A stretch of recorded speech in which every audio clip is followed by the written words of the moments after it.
Warning! The Stone Age Gamer podcast includes a lot of bad language. Cover your motherfucking ears.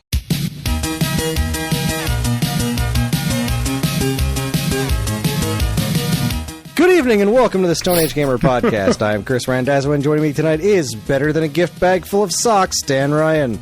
I mean, depends on the socks.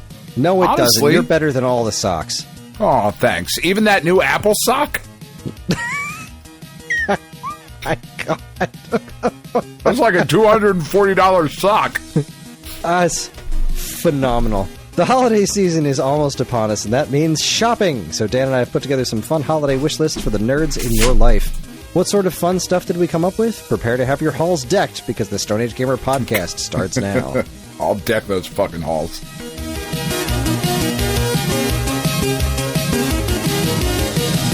Hi everyone, this is episode 593. It is the week of November 21st, 2025, and welcome.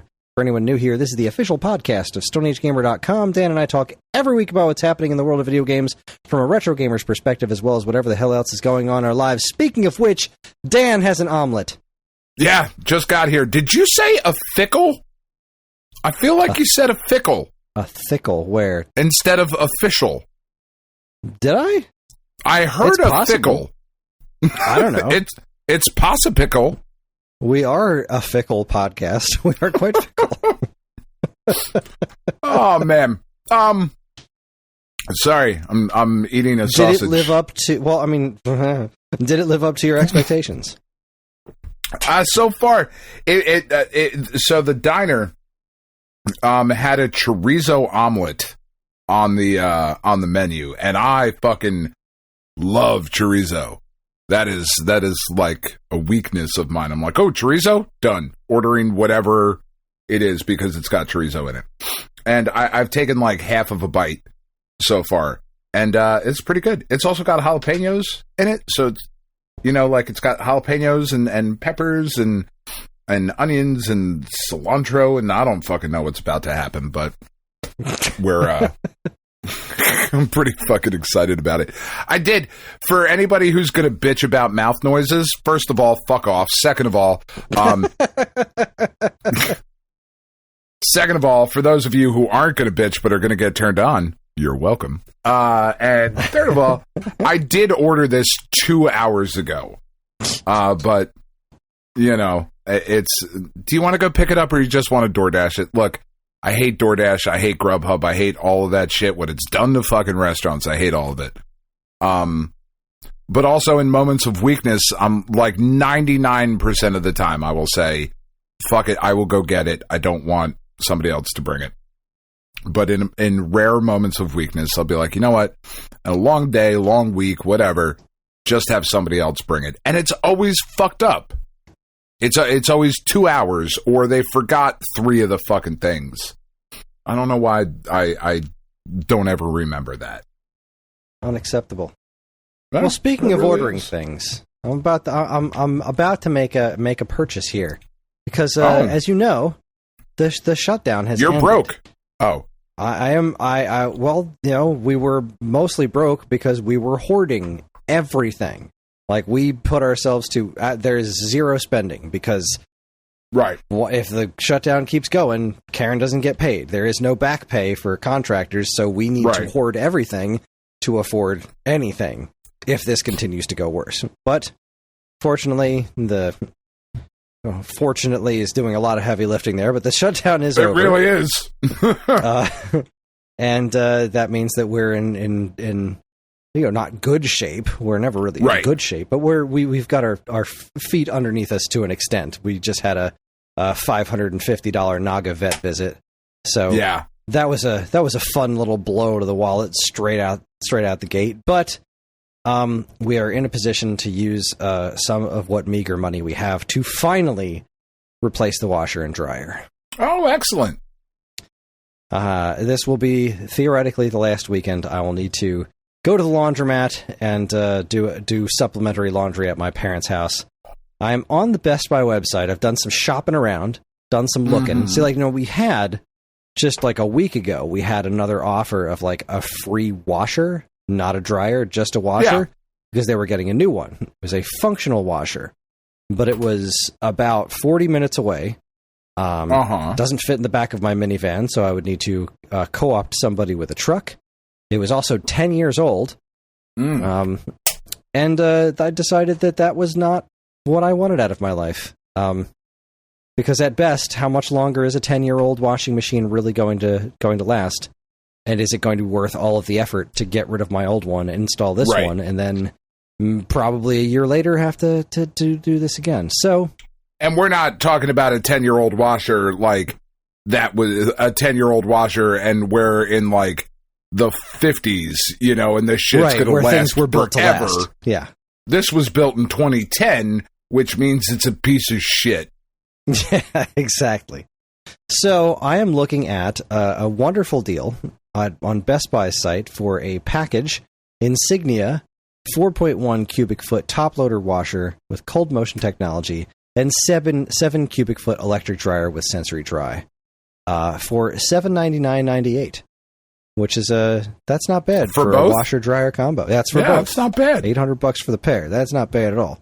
I've been shopping around, looked at the Lowe's and the Home Depots and the Art Handlers and whatever the hell else out there.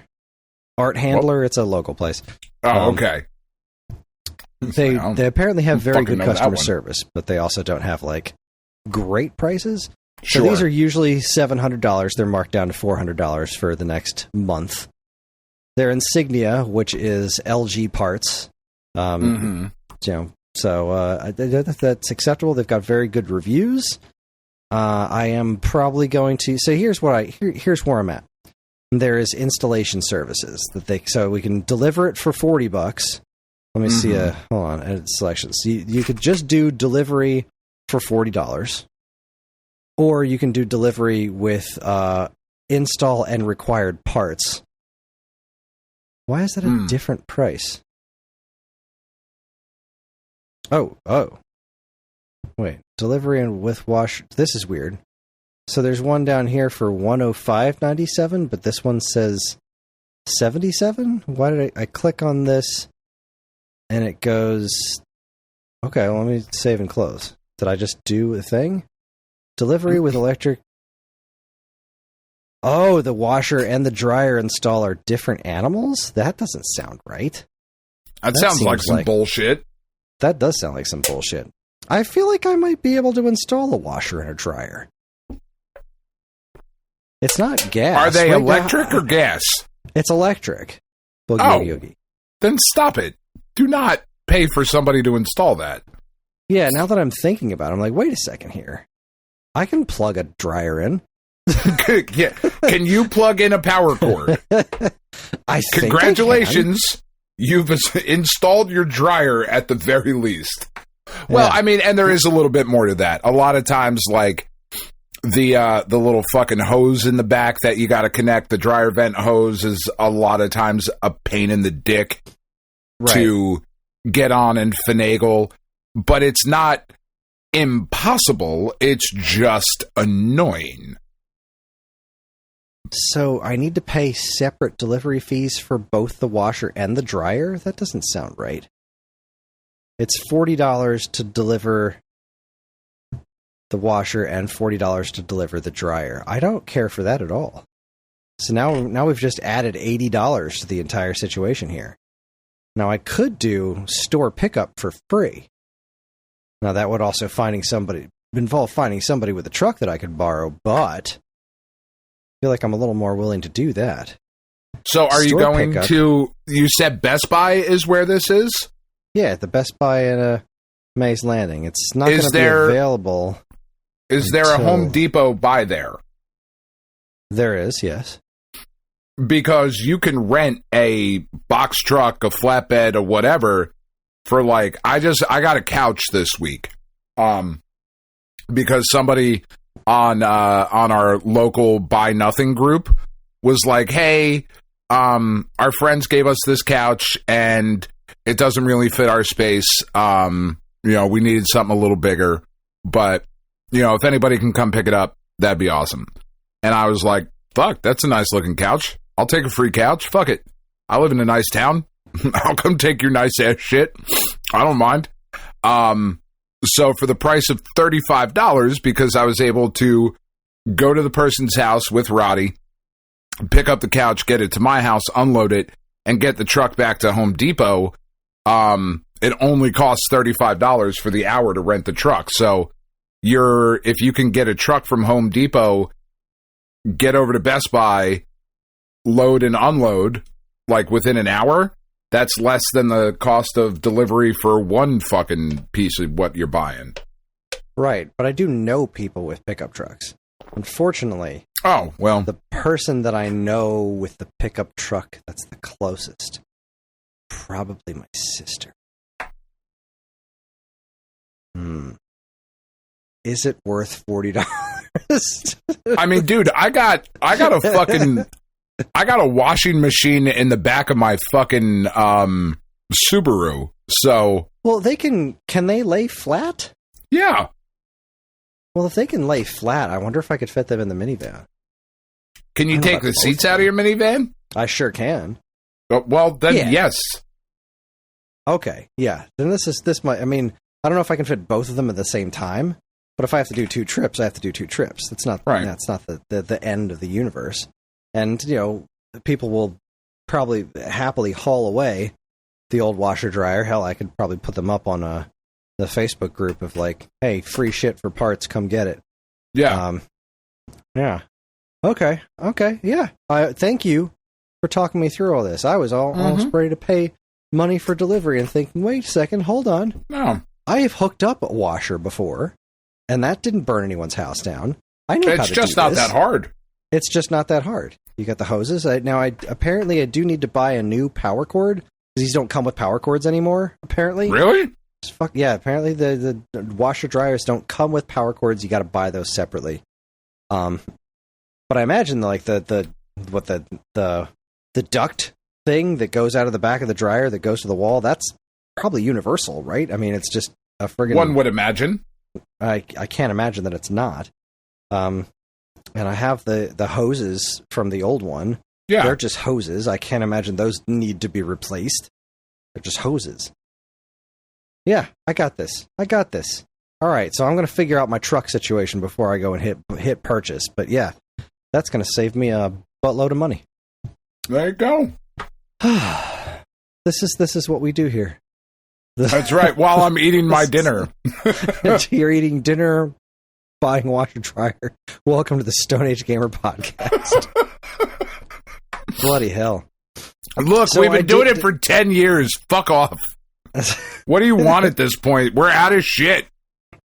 Did I tell you that I moved my desk again? No, that didn't. Yeah, so I did. Over the weekend, I was doing some cleaning, and I was like, fuck this. I'm going for it. I really wanted to move my desk again because I wasn't happy where it was. And now I'm really happy with the backdrop situation for when we start doing video. You can see the whole basement. It looks wonderful.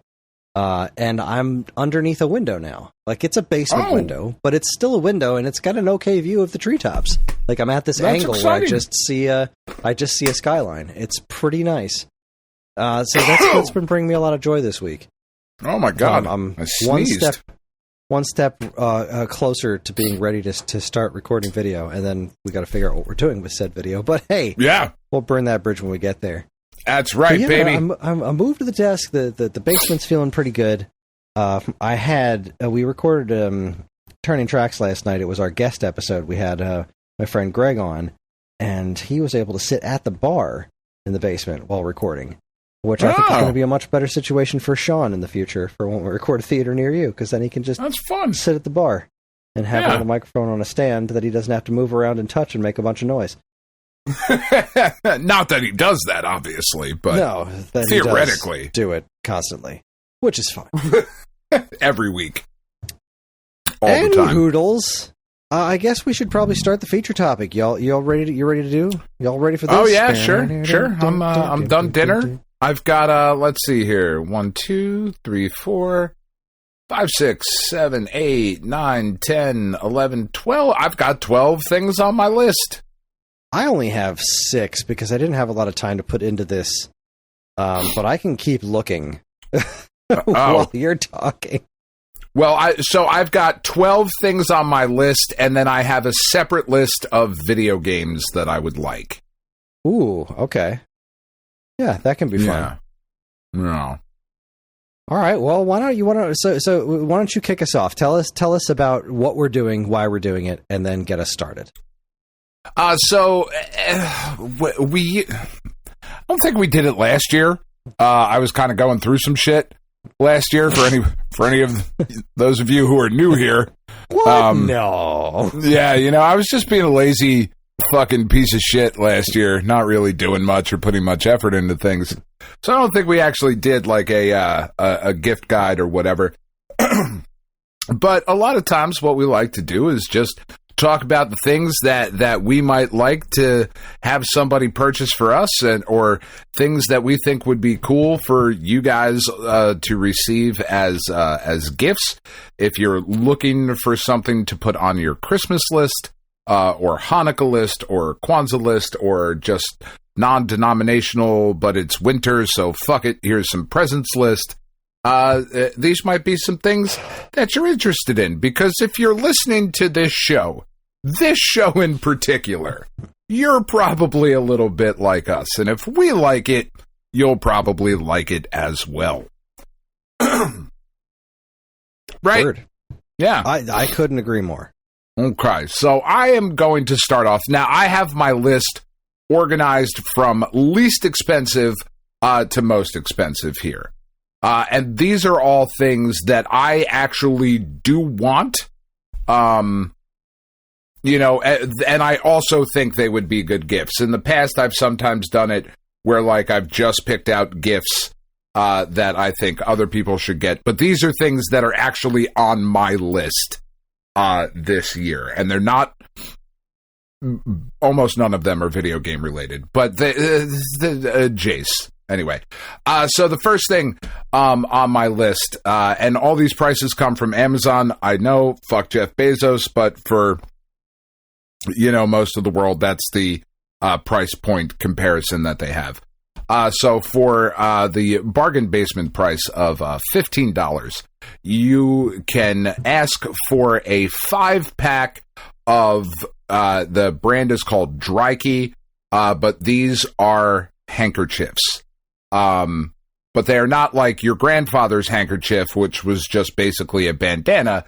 These are quick dry, they're microfiber, they are wonderful for all the times when you think, man, like I really just need to wipe that down real quick, or I would like to clean off my phone, or my glasses, or the windshield of my car, or fuck, I do have to blow my nose, or whatever the fuck you need to do. I have taken recently to carrying a bandana, a handkerchief type thing in my pocket at all times.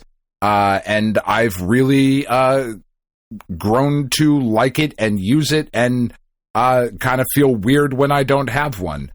So this is just a very nice pack. Again, they are called Drykey sweat-absorbing handkerchiefs. They come in a variety of colors, but 5 of them for $15. Pretty sweet little gift. Nice. I think. Yeah, and the other thing too, right? Like, we have Switch 2s and Steam Decks and all of these things, and you get some gunk up on your screen, pull out the hanky real quick, wipe it down, It's one of those things, like a very Hitchhiker's Guide to the Galaxy. Not necessarily with a towel, but you should probably have a handkerchief with you at all times. Okay. Yeah. I'm into that. Okay. I'm into that. I'm glad. So you've got 6 things on your list officially. Do you want me to go like 2 to your 1? Does that make it fair? No, I mean, I'm going to keep figuring shit out. Oh, okay. Okay. Well, hit me with what you got. Come on, Pat Benatar, or whoever the fuck sung that song. Hit me with your best shot. Well, I'm here just scrolling through fun holiday gift ideas, but I haven't found anything super fun, so I'll pick something off of my list before I continue here. The first thing actually is very video game related, and I have been making a solid attempt to get us to carry this particular product, but to no avail. And honestly, it would be either of the main products on Rocker Gaming's website, rockergaming.com, but the one in particular that I very much want to be able to sell at Stone Age Gamer and would very much like to have one for myself is the Nintendo. This is a replacement 72-pin connector / cartridge input situation that basically several years ago there was a thing called Blinking Light Win that seemed to do the same thing, but that kind of stopped existing. I think there were parts issues and they were never able to properly find a new factory, this, that, and the other thing. The Nintendo is a brand new situation from Rocker Gaming. It's not very expensive. They come in a bunch of different colors. Not that it really matters because it's going inside your system, but whatever. And it's just it makes your front-loading NES just good. It makes it no longer as much blowing in them and all that other kind of nonsense. The official description: the Nintendo is the best 72-pin connector upgrade for the original Nintendo Entertainment System. The Nintendo includes an interchangeable nameplate system with many additional Nintendo faceplates available for purchase, or use our template to design your own. Using a more reliable NES 002, aka top-loader style cartridge connector and distinctive drawer mechanism, the Nintendo brings top-loader compatibility to the NES 001, aka toaster, while maintaining the OEM look and feel you expect. It's a no-solder installation. Magnetic cart clasp holds the cartridge in place with a satisfying click. Like, this just seems like it's really something that I want. I would very much like to have one of these.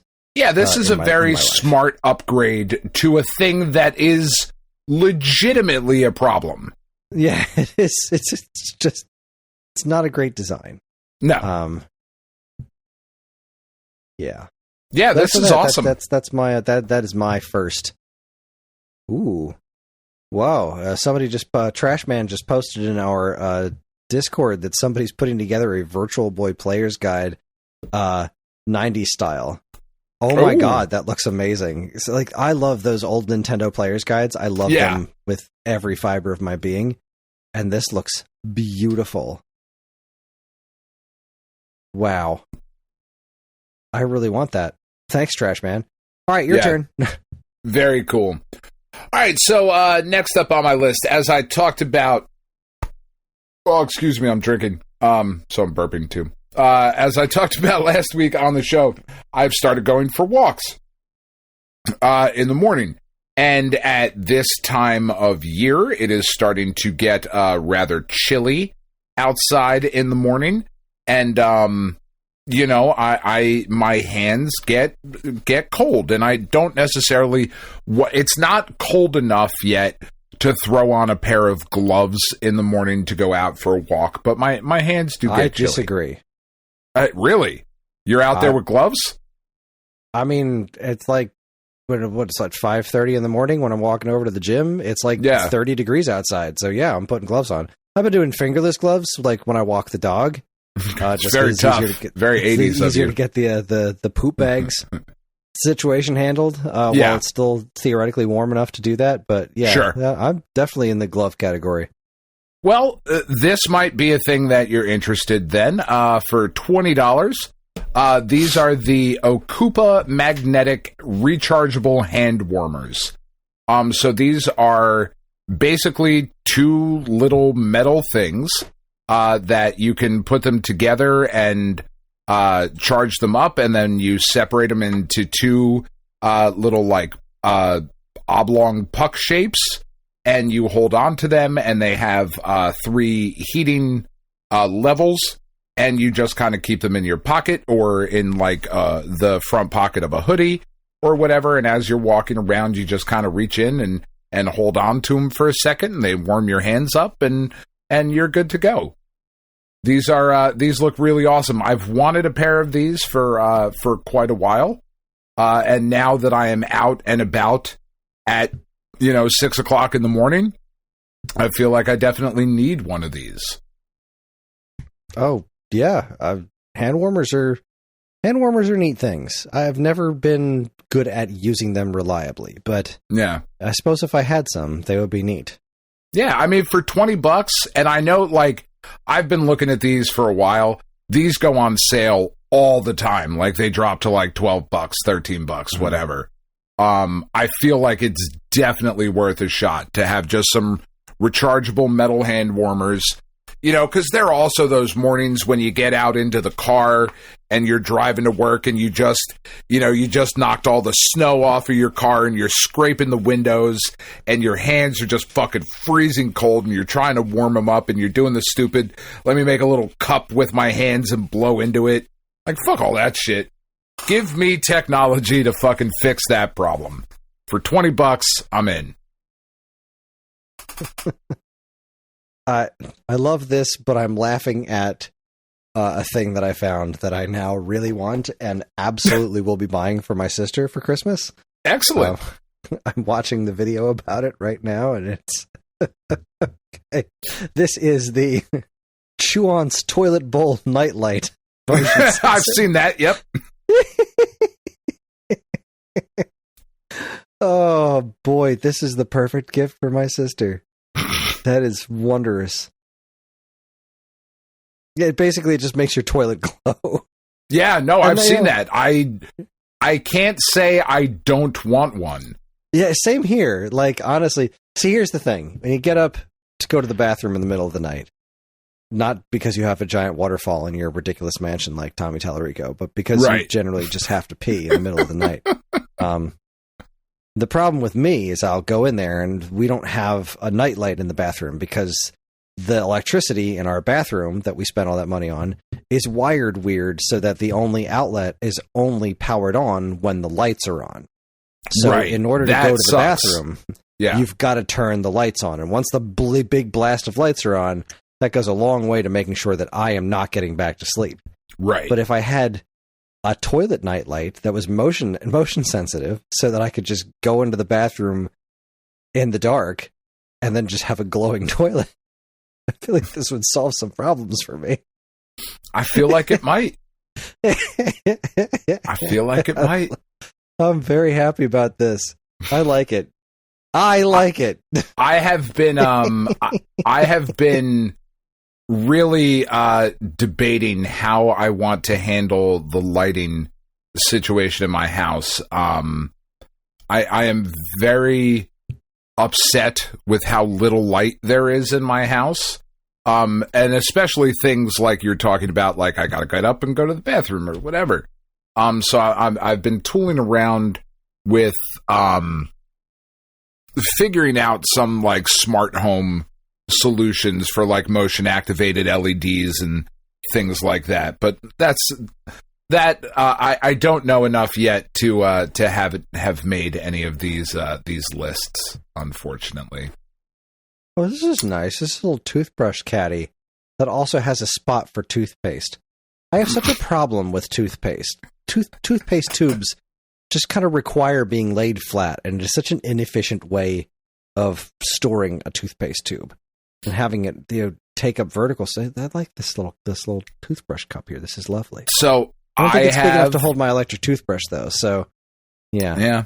I have a little cup in the shower, and my toothbrush and toothpaste is in the shower, and that is where I brush my teeth. It's kind of a pain in the ass in the morning when I have to like take it out of the shower, but when I say pain in the ass, no, I'm already there. There's water, and I just Do brush my teeth in the shower too? I don't shave. I'm not a woman. Oh, right, you don't shave. What's wrong with you?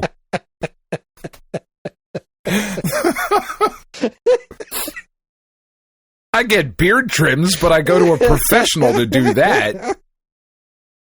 Yeah, see, I don't do I have to shave my neck area. Like I'm doing the full-ish beard now, but I have to shave like below my jawline. I just hate having beard there. That's very, very uncomfortable. Yeah, no, when I do my head, and the shaver that I have for my head that I do like every other day or whatever I do in the I can do in the shower as well. It's like a wet dry shaver. So I do like, I can just kind of line up the neckline. But I've been doing that for so long, I don't even need a mirror for that at this point. You know, like it's just, I know where I have to shave it. But anyway, so next thing on my list is something that I can't imagine anybody wanting any more than you, Kris. And that would be the Oak Sip Original Wooden Bourbon Drinking Glass for $25. This is juicy juice tastes real good in that. I would imagine it would, right? Like, here's the thing, right? Part of the experience of having a drink of an evening is the presentation of it, right? You know, I don't drink a ton of bourbon and whiskey and whatnot. I know some of our listeners do. I know Matt does. He's a big, whiskey dude, which is awesome. I would love to know more about it. There's so many different styles and grain bills and all of these different things and the barrels that it comes from, like just so much shit that I don't know. But what I do know is that I do like some high maintenance bullshit, and getting a non-dishwasher safe, whiskey glass, bourbon glass, carved from a piece of wood is the kind of high maintenance bullshit that I am into. And I appreciate that sort of experience. I do genuinely like that kind of thing. And this company, Oak Sip, makes they're really, really beautiful looking cups. And they're $25 and they sell. You say cup, and I'm okay with you saying cup, but you keep saying glass. I know. I'm trying to. You can't have a glass made of wood. I know. I'm trying to like consciously say cup more. Like I'm trying to say, because it says glass on here. It says wooden old fashioned glass, bourbon drinking glass. That's not what it is. Down. It is a cup. But anyway, so Oak Sip, they sell two versions.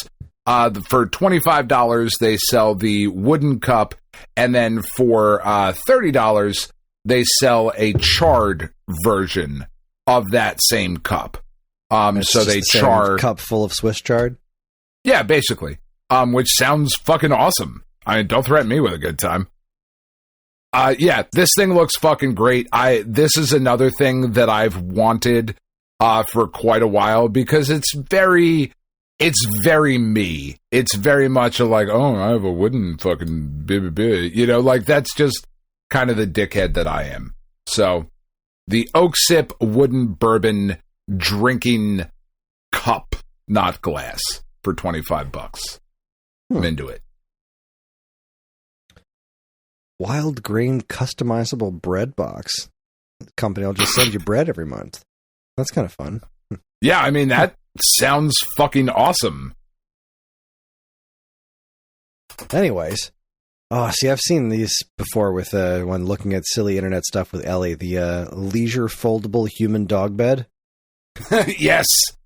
I want that. I do. I want to sleep on the floor with your dogs. I do. I don't want them in the bed with me, but I do want, of an occasion, to get down and cuddle with them. But I'm also old and don't want to lay on my hardwood floors on my bare ass. They can do that. They got fur. It's fine. I mean, fuck them. They're dogs. They don't have souls. It's all right. Goodness gracious me.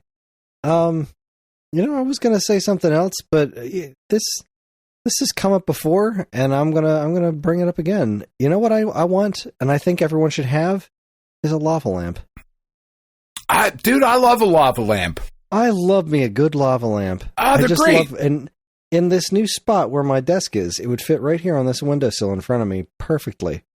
I really would like to have a lava lamp down here. John got a lava lamp for Christmas like 2 years ago because my dad got himself one. Yeah. And John kept staring at it, so they got him one, and he was like, yeah, okay. So it just sits, I might just steal his, because he doesn't, it's not even turned on. It just sits on his desk off all the time. Like, I think I'm going to steal that lava lamp. You know what would be great? Half tempted to go up there and do it right now. I mean, now that we're talking about it, if you made a lava lamp in the shape of like the Metroid tubes, like the baby Metroid tubes, and you had that would be cool. Just the baby Metroid, like it probably like just a picture would probably be fine. Yeah. But then the just lava have lamp, lava like stuff going around it. Oh, yeah, that would be cool. That sounds fucking awesome. All right, Yeah, let's call. All right, pause. Time out. Get Shiggy on the phone. Yeah, call Ryan. Ryan, moneymaker, $1 million idea. Metroid lava lamp. That is a legitimately great idea. It really is. I now desperately want one of those, and my life will be incomplete until I have one. And I feel like if we say this enough, Matt Much might feel enough pressure to make them as he did the chicken with the pulley. Right, but putting something inside of a lava lamp is a lot harder than, when I used to work in the Teentronic section in the Toys R Us in Queens, we sold a ton of lava lamps there, but like, you can't really open those things. No, you're really not supposed to. No. But if somebody is a mad enough genius to figure it out, I bet you it is Mr. Matt Much. I'll bet. All right, I so love that guy. You're have gonna the utmost faith. Here's what we're gonna do. You're gonna say what your next item is, and then you're gonna talk about why I run upstairs and steal John's lava lamp, and we're gonna do this. We're gonna do this on the show. So what is your next? What's your next item? How are you going to react? So the next one I'll just also react for positively when I come back downstairs. Okay, also for $25. What I would like is the Game Sir is the brand. The Game Sir Nova Lite 2.4 gigahertz wireless controller for Windows PC, iPhone, Android, Switch, Steam Deck, Bluetooth, with Hall effect triggers, the whole fucking deal. Okay. Now you can go up and I'll talk about why I want you talk one of about these. this controller that I just don't care about for a little while. I'll be right back. back. No, fuck you, asshole. I love you so much.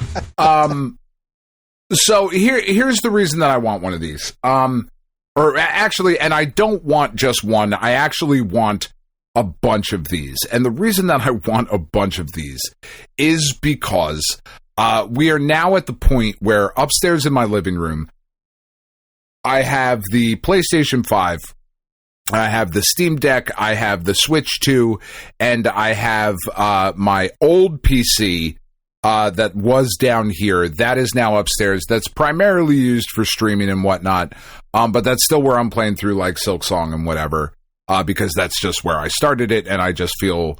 I don't know, whatever, because of the fucking map mod and whatever that I was using is just on that PC, so I'm using that. And I also plan on getting maybe this current generation of Apple TV, or it could be the new Apple TV that comes out in the future. And switching controllers around between all of the different systems of like, all right, we want to play Mario Kart, so... let's pair a couple controllers here, because I don't like giving the kids or friends that come over or whatever, like, here, you take the fucking little Joy-Con controller and, play Mario Kart with that while I'm sitting here with like an 8-bit do whatever controller. It's just kind of frustrating at this point. So I've got two PlayStation 5 controllers, like official DualSense controllers.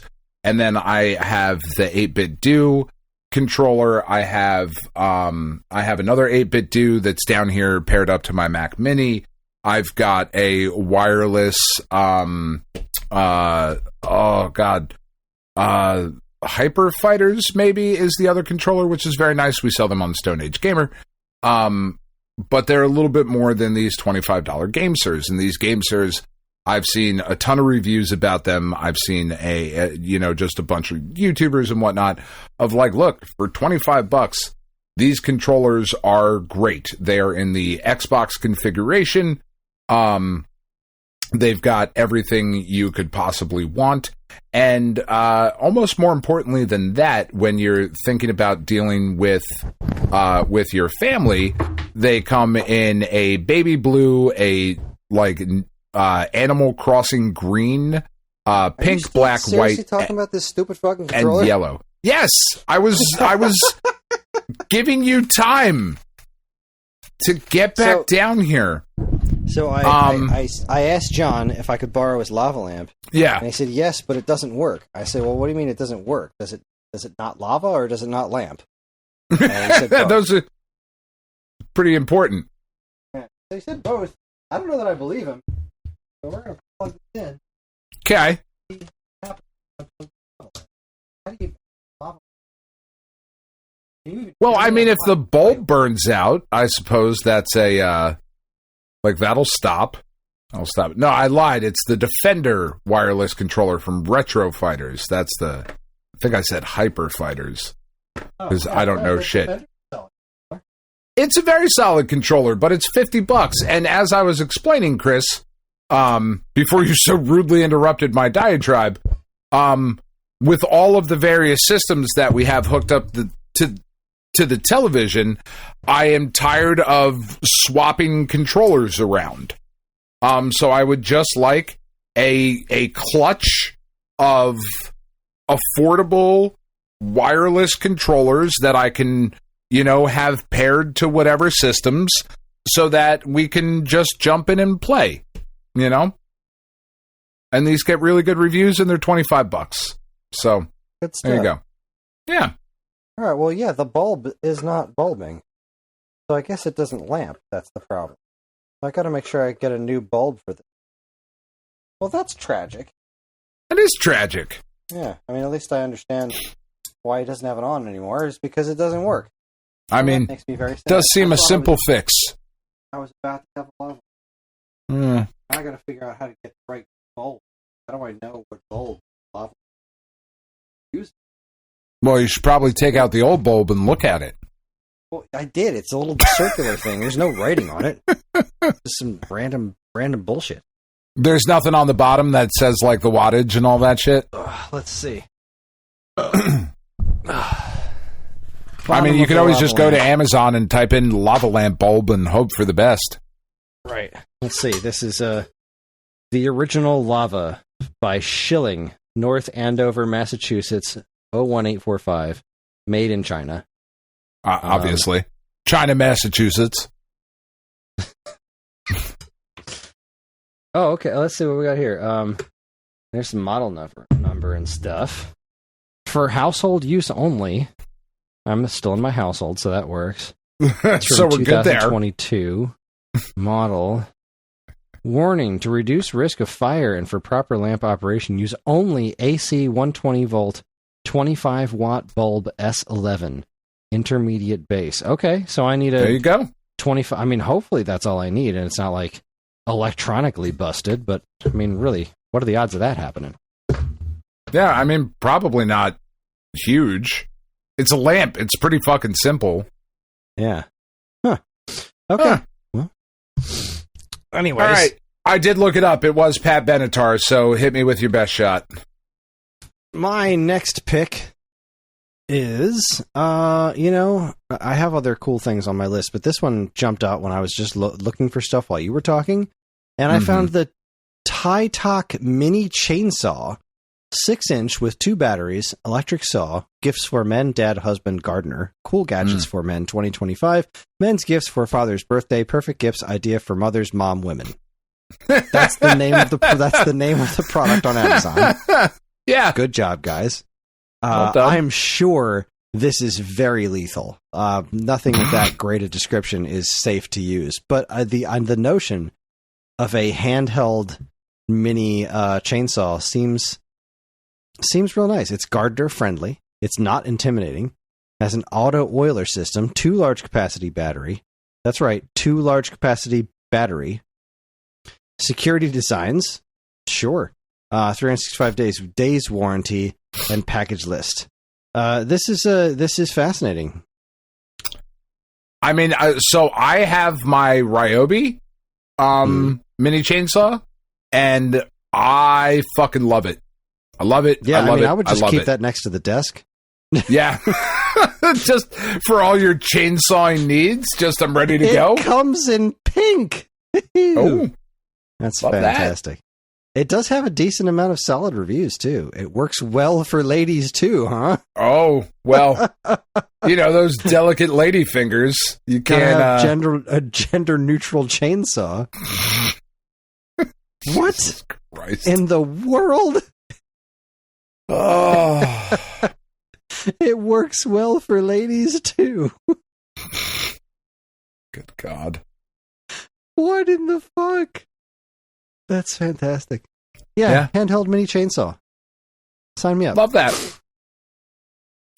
All right, next on my list.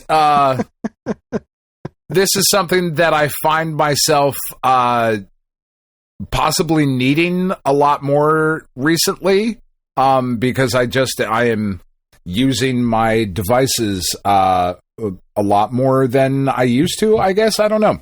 This is the, for $26, this is the Anker Portable Charger 10,000 milliamp hour 30-watt power bank. It is a USB-C in and out fast charging battery pack. Works with anything USB-C. And what I like so much about this one is that when you plug, so it's got a little braided cable at the top, and when you plug it into itself, it makes it like a little loop that you can then attach to a carabiner or an S-clip, or, it's small enough, obviously, to just toss in a bag or whatever, but you can also kind of clip it and hang it to things, and it's a pretty sturdy connection. It's not going to go, like, flying away.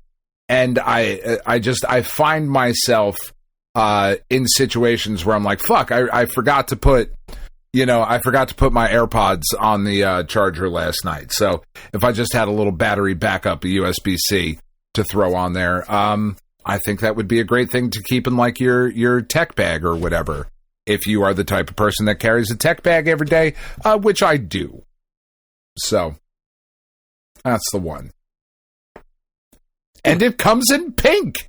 So it's probably good for the ladies. Probably. That's what it takes. That's what it takes. I always wondered what it took. Yep. Any snoozles. What else we got here? So that was the chainsaw. This one. I very much want one of these. I don't know. I feel like this is tiny. I want a bigger one than what this is, but I want a smokeless fire pit. Oh, yeah. Love that. I love me a good fire pit, but I hate sitting around the fire pit and then the wind blows and then you just get a bunch of fucking smoke in your face. I don't love the look of the smokeless fire pits. Like, this one's only $55, but it is tiny. Like, this is a tabletop one. Calling that a fire pit and not a candle is really just kind of a dick move, to be perfectly honest with you. But yeah, like a real proper smokeless fire pit. They looked like they're around like between $100 and $200, I think. Yeah, I would very much like to have one of those. I love a good fire pit. I also love a good fire pit. I've seen a bunch of like DIY smokeless fire pit designs like on YouTube and shit. And I think if I ever get to my backyard, I think that is something that I am going to try to build, because it really just has to do a lot with like the way the oxygen comes in and where you can like draw smoke out and that sort of thing. And there are people that have figured this shit out smarter than me about this kind of thing. But yeah, smokeless fire pit, very, very good idea. Love that. Next up on my list, Flyers are down 1-0 in less than 2 minutes. Good job. That's impressive. Yeah. Next up on my list is a thing that I already own, but I love it so much and have been so impressed with it that I would like a second one to keep in my car at all times, just in case I forget my other one at home, or in case the need arises. Again, you never know with this sort of preparedness idea that I've been going with over the last couple of years or whatever, and just more of the like EDC everyday carry things and having stuff in your car. And that is the Civivi Mini Praxis folding pocket knife. It's a 2.9-inch steel blade. It's $30 on Amazon.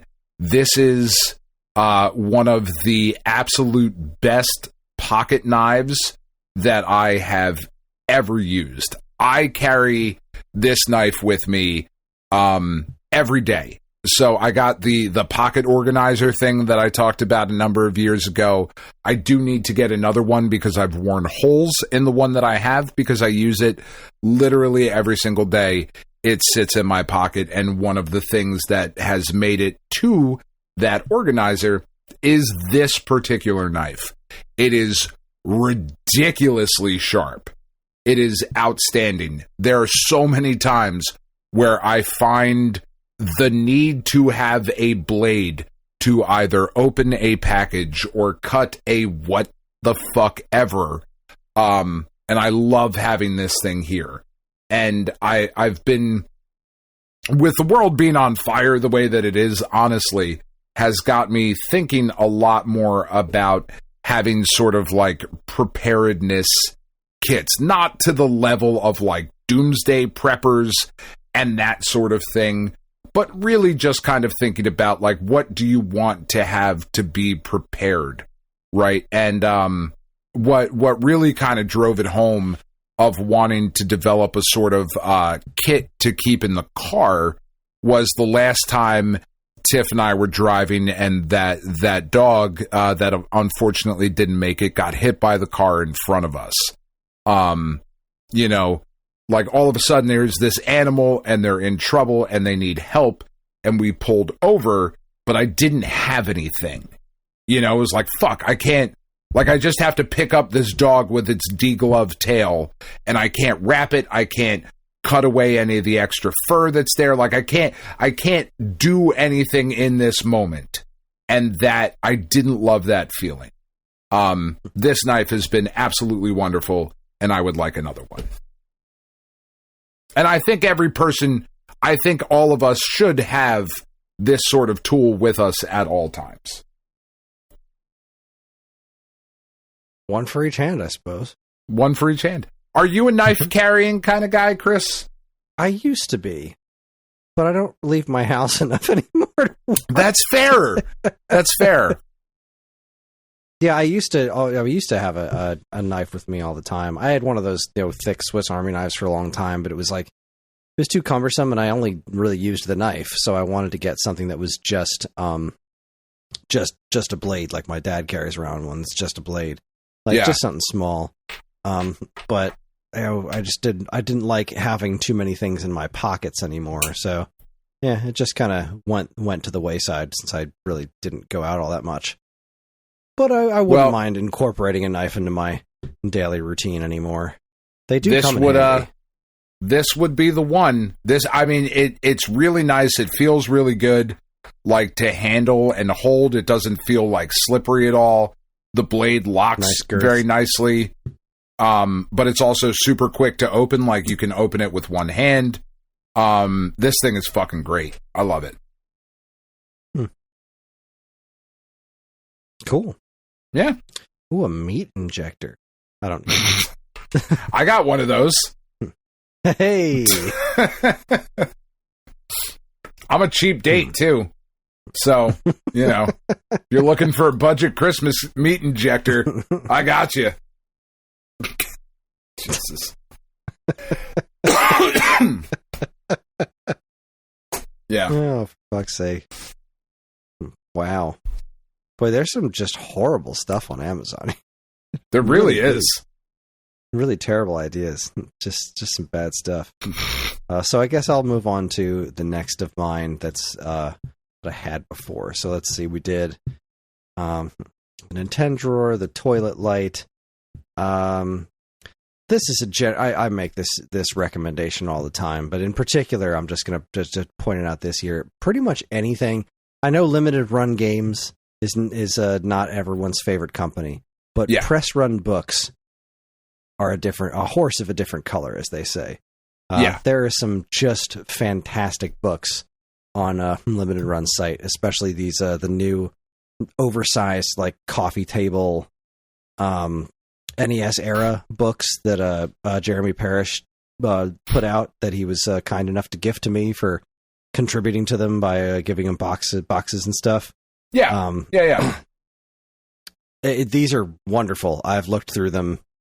They're just great books. But the The NES Endings Compendium is cool. All the SG-1000 works. The NES works. All the works books. The Virtual Boy works is excellent. The Atari Archive. Kevin Bunch is up here. That's another one that my games have been photographed to be in, which is super cool. Yeah, love this that. Is just really, the books here are fantastic. Can't recommend those enough. And those are such great gifts, because who's really going to go out of their way to buy these themselves? Not a lot of people. So these make for such great gifts. Like this History of Sunsoft. I want that so bad, but yeah, I have an extra $35 laying around for a book that I'm not really going to need. You know what I mean? Yeah, it's just good stuff. But you are 100% correct. Of Limited Run does some questionable shit, but their books are really fucking solid. Yeah, they're really fucking solid. Which is great, because liquid books are a bad idea. Yeah, 100%. Like, you do not want a liquid. I've had liquid books. You know the problems I've had with liquid books. And you got some serious ass liquid book problems. Well done. Your turn. Next up on my list.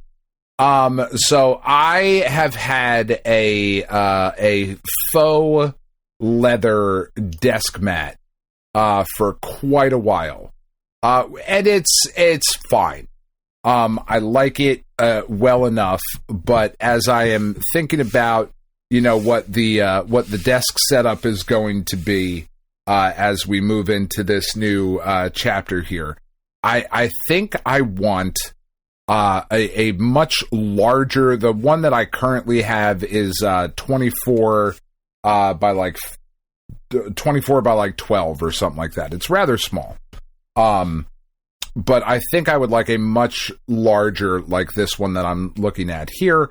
This is the Nordic felt desk mat in charcoal in a 35 by 17 inch. I might even like to go bigger. I don't know. But I love having just the solid surface to put my my keyboard and my mouse all on the same just kind of thing, right? Not having a separate mouse pad and all of that. And I think I want one of these felt ones. As much as I like the faux leather one, I've gotten to a point now where I'm being a little bit of a bougie bitch about it. And if it's not going to be actual leather, I kind of don't want it. Yeah, like I just... If a cow didn't die to die for your comfort, then what point? Because I fucking hate cows. Like the phone case that I currently... That you made fun of me for, Kris, when we were having lunch. My phone case and my watch band are both genuine... fucking crazy horse leather, and they match, and I get what that sounds like, and I also have on my Christmas list, not this one, but the one that I hope somebody buys me this year, would be the crazy horse leather in the same color as my phone case, AirPods case. I like sort of that premium actual leather thing. I just bought a leather jacket a couple weeks ago. So it's like, okay, I can feel the difference, So give me this felt mat. I think it's a great thing. It makes your desk look really clean and really nice. I'm into it. Neato. Yeah. Oh, I'm sorry, and that's $30. That's about. I'm not giving prices because I don't give a shit. No, okay, I know. Well, because you didn't do your homework properly. You're right. I did for once. Flyers tied it up, by the way. Oh, son of a bitch. That happened quickly. Yeah, it did. No, back to 1-1 in the first. Back in business. Yeah, that's what she said. It is what she said. They were back in business. How many you got left? Let's see. 1, 2, 3, 4, 5 left. Okay. But the prices start getting a little crazy here after the next one. Getting a little spicy, eh? All right. Well, let's see. What do I got left? 1, 2, 3, 4. I also have 5 left. So, we'll go ahead and click on this next one here. Okay. This actually got put on my Christmas list a little earlier this year. It's something that I feel would really do my life good because I think I would get a lot of use out of it. And we're talking about a rotary cheese grater. Yep.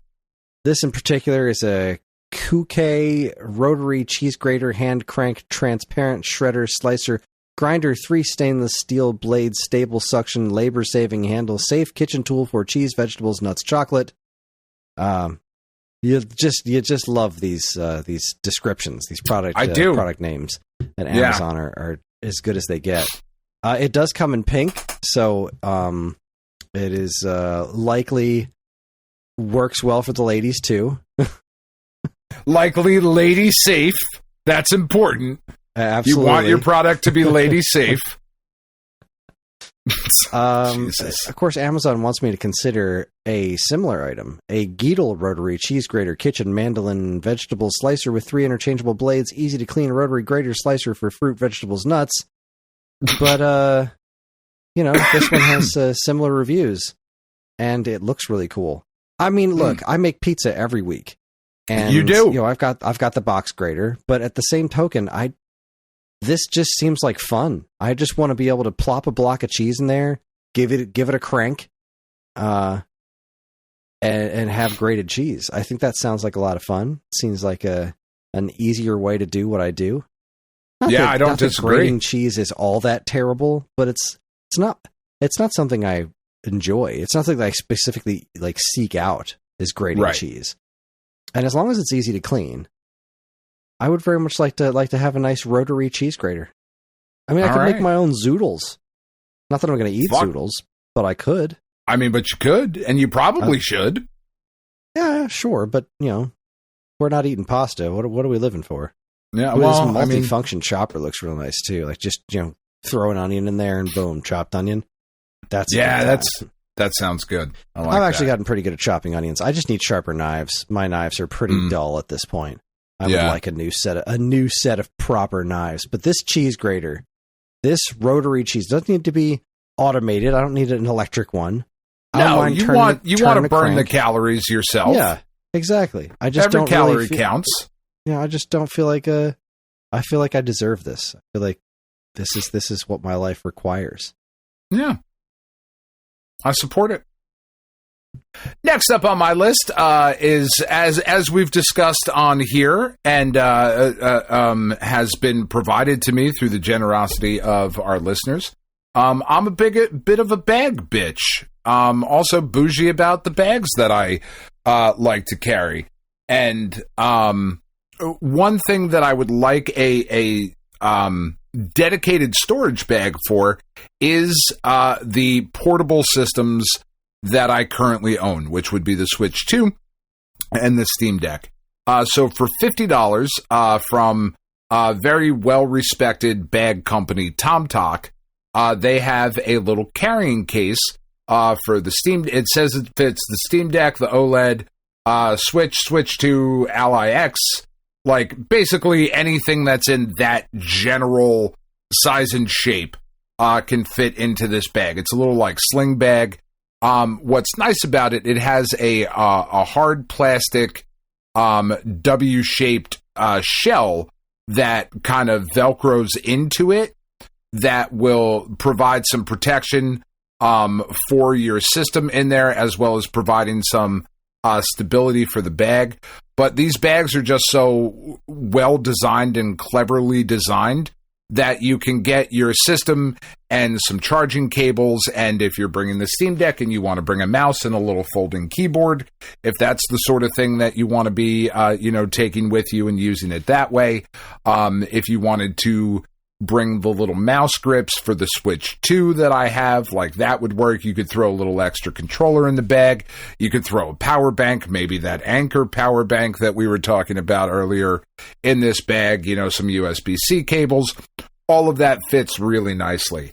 It's only $50, so it does not have the waterproof YKK zippers and all of those things that you find on higher end carrying cases and bags. But this still looks pretty nice and large enough, comfortable enough And who doesn't love a sling bag? You know? I mean, basically what I'm saying is I want a purse for my Steam Deck, but we're going to say sling bag so I don't have to say that. Okay. I feel like that Apple sock is for you. Dude, they were speaking right to me like, this is dumb. I want it. Yeah. Never going to use it, but this I would use all the time, right? Think about like back in the day, Chris, when we were kids. And think about like the storage solutions and the travel solutions we had for like the Game Boy and the Game Boy Advance and all of that shit, right? Like these just ridiculous, specific things that were made of the ultimate travel companion for your Game Boy. It had all these neat like little pockets and like fucking like that big hard plastic carrying case that was shaped like a Game Boy. Oh, I fucking love all that shit, you know? And this is just like taking that, but like this is the adult version of that, you know? Love that. It's back to being 2-to-1 blues now. Oh, thank God. This is all happening very quickly. There's still like 9 minutes left in the first period. Both teams are playing very well, very aggressive. So my next pick, I did a whole video about this. This would be a great gift. The Lego Game Boy set. It's not super expensive. It's a pretty fun build. Goes by in a couple hours. And it's a really nice display piece. I do like the other ones too, like the Atari 2600, the NES. Those are really cool too. I like this Game Boy one because it doesn't take up a lot of space. It's nice and compact. It was just it was a really fun situation. And much cheaper. Yes, much cheaper. So yeah. That's my next pick. I think the Lego Game Boy set is a great gift for the video game fan in your life. I am super happy that they were able to put out a quote unquote affordable thing in that line, right? Because the Atari was so expensive. The Genesis was like a limited edition thing that you could barely get. Is that even out yet? Yeah, I thought it was. The NES it's so expensive. You know, I still haven't finished putting it together because I suck and my hands don't work, but I still have the Lego Voltron that is so expensive. You know, like all of these, like Lego is a very expensive little gadget to put together. But for the $60, you get a cool looking piece. It's a fun build, like you said. I think that's great. I love that pick. Yeah. How much is that Atari going for these days? I really like that one. Lego Atari. It was like $350 when it came out, wasn't it? Yeah, it was obscene. Something around there. Yeah. Looks like it's let's see, on Amazon it's up at $230. Which is maybe it wasn't $350. I mean, that's still very expensive. Right. This has been marked down. I think it looks like its typical price is around $279. Okay. That's way too much. Yeah, it's a lot of money. You know, Lego has done a really good job of positioning themselves as like both a consumer friendly, but also like super high end premium collectible brand. It's a really weird space that they occupy currently. It is. They've definitely carved out their niche. Yeah, it's very weird. What's it listed at on Legos? So it's officially a retired product. Right. They don't have the MSRP listed on their site anymore. I really would have liked to have this one because the cartridges are little dioramas. Like, they're really cool. It is really cool. When I went to go to Len Herman's house that one time, he had it put together, and I was like, this is really cool. But that is not the world we live in. The Lego Game Boy definitely gets my vote. All right, what's next? I really want the Lego Home Alone house, and it's fucking $300. I'm never going to get it, you know? It's fucking $300. Like, yeah, I'm never getting that. So many more important things you could spend $300 on. Yeah. Nothing else on my list is the highest price on my list is $200, you know? So like, anyway, getting to the more expensive, but towards the end of the list here, I have a very love-hate relationship currently with my Magic Mouse. There are days that I love it, and then there are days where I'm like, I wasn't fucking scrolling. Stop doing that. Stop going down, you fucking shit. I need a new mouse. It's also, it's too thin, right? Like, it's just too thin. I like it, but I think I would like the Magic Mouse much more if it were something that I was throwing into perhaps a sling bag to carry around with me, right? So I really, really, really want the Logitech MX Master 3, 4, 2, whatever. It doesn't really fucking matter. They're about $100. What's really, really nice about them is there are two things that I really like about this. One, they have the infinite scroll wheel. So, like, if you click it and then scroll, it will just spin forever. And if you've ever been on the Steam sales and you've been scrolling down for a long time and you're like, fuck, I really want that game that's way up at the top, and I just don't, like, I just want an infinite scroll back up to the top, which is like such a weird first world problem, but whatever. The other thing that I've noticed is with my new monitor setup and the Mac Mini and just trying to do different creative things on the computer, the MX Masters have a horizontal scroll wheel, like kind of where your thumb rests, right? So scrolling up to the right goes, will scroll vertically to the right, and down will scroll vertically to the left. And that is just something I feel like I should have at this point, with just some of the documents that I work on and different things for like work or creative projects. This is a mouse that I really want. The idea, though, of spending $100 on a fucking mouse is crazy to me. But that's where we are. Indeed you do. Yeah. Shit's expensive. It really fucking is, because, like, I got a $15 Bluetooth mouse that, like, works fine, and I got the Magic Mouse, my buddy just gave it to me, and, like, it's a very nice thing, and I like all the stuff that it does, but I would have never purchased one. I never would have spent the money on a Magic Mouse.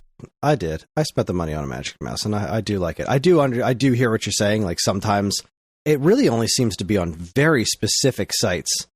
Like, it's on very sensitive. The site I use for the art program, I'll be like trying to I don't know, just hold my finger somewhere, and it'll start like zooming in. Yeah, which what is are we very doing? odd. But again, it's only on certain sites. But generally speaking, I love this thing. I do. I would like it if it was a little thicker. That's my biggest issue with it. No, I'm perfectly happy with this. With its girth. I'm good with that. Yeah.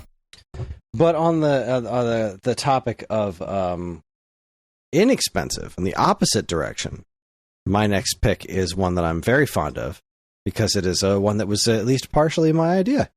We did a little group sesh for after Turquoise Friday. We put together these silly little bundles, and the one that I put together just didn't sell a single one. And I was like, it would be really cool if we could throw in a game. And they were like, yeah, it'd have to be like bad games. And then we were kind of Ryan was joking about like advertising, like, shitty game with your thing, and I was like, You're joking, but I think this is a great idea. and so we did that for Magenta Friday. We put together a Super Nintendo bundle. It was the same thing we were going to do with just the controller, except we also threw in a random shitty game. The official product description that I put together, let me see if I can pull that back up here. The official product description is one pre-owned Super NES mystery game. What will it be? Honestly, probably something disappointing, but there's only one way to find out. Love that. Worst case scenario, you get a solid deal and some cool accessories and a weird shaped coaster / conversation piece. And we posted on social media as far as like, yeah, this is ridiculous. It's a a half decent controller and a controller extension and a 1-up card cleaning kit and a free mystery Super Nintendo game for $10. We sold out day one. Nice. I was so thrilled. We sold out of them on day one. I had to scramble to redo a bunch of our social media posts that I had scheduled because I was planning on promoting this up until the end of the sale because I didn't think we were going to sell out, but we did. We sold the heck out, which made me really happy. Now, by the time this episode goes live, we'll be doing the next one of these, which is Sega Genesis for Purple Friday because that's the next one. But on Black Friday, we're going to be putting all these bundles back up again. We're going to be doing Super Nintendo 1, Super Nintendo 1, a Genesis 1. Now, the one that we didn't do the first time was just the controller and the extension and the cleaning card thing with no game. That was for NES. We're going to do one that now includes a free shitty NES game. And we're also going to do one for N64 for Black Friday. So Black Friday, there's going to be 4 controller bundles for NES, Genesis, Super NES, and N64. And they're all going to be $10 as far as I know. The N64 one might need to be like $12, but the other 3 are all going to still be $10. And it's a silly, fun gift. I think it's a great idea. I think it's a lot of. They pulled some nice games for the Super Nintendo games. I thought it was just going to be a bunch of Maddens. But they actually took a picture of the stack of games that they pulled out, and there is some solid stuff in there. Where did they post that? I think they posted that in it was in our store Discord. I think it might have been in general here. Oh man, I wish I could find it. It was so much fun. He sent me a picture of all the games that they included, and I was like, man, there was like, Bill Lambert's Combat Basketball, whatever, but there was like Top Gear was in there. God, I can't remember anything else, but there was a handful of like really solid games in there. Not like amazing things, but for $10 as a freebie with a half decent controller, pretty good stuff. Very, very, very happy with that. So the mystery game bundles at StoneAgeGamer.com. I think would make a very fun Christmas present for somebody. I love that. Love that. I love that they let me advertise the crappiness of the games too. Like the whole point was just to lean into, it's a free game, but it's gonna be a free game. But it's gonna be shit. It's not going to be what you're after. Like, it's going to be disappointing. And honestly, the Super Nintendo ones turned out to not be disappointing. I think there was some pretty solid stuff in there. And I think they're still getting the Genesis stack together for next week's sale. It was fun. I like it. That's awesome. So, next up on my list is a thing that is very specific to my life, but is something that I imagine a lot of other people would like as well. And that would be the iVac Home Touchless Vacuum Automatic Dustpan. It is currently $170, but there's a coupon as of right now on Amazon. If you're listening to this and you're like, fuck, that does sound awesome, I'd like to get it. There's a coupon that knocks it down to $140. But what this is, it is a 1,000 watt vacuum. And it's just a little, like, fucking thing. Like, it looks like a little trash can. And you sweep stuff over to it, and it sucks it up into the chamber, and that's the end of that. Now, for me, that is the ideal situation. Having the amount of dogs and cats and just the things in the house, I am constantly vacuuming and sweeping and dusting and doing all of these things to get the pet hair up off of the floor, especially with the two Bernese Mountain Dogs that we have. Yogi and Indiana shed so fucking much, it is absurd. Especially Indiana. I don't know why she sheds so much more than Yogi or Bonnie ever have. But it is just an absurd amount of dog hair that comes out of this motherfucker. And can I bend over and pick? Obviously, right?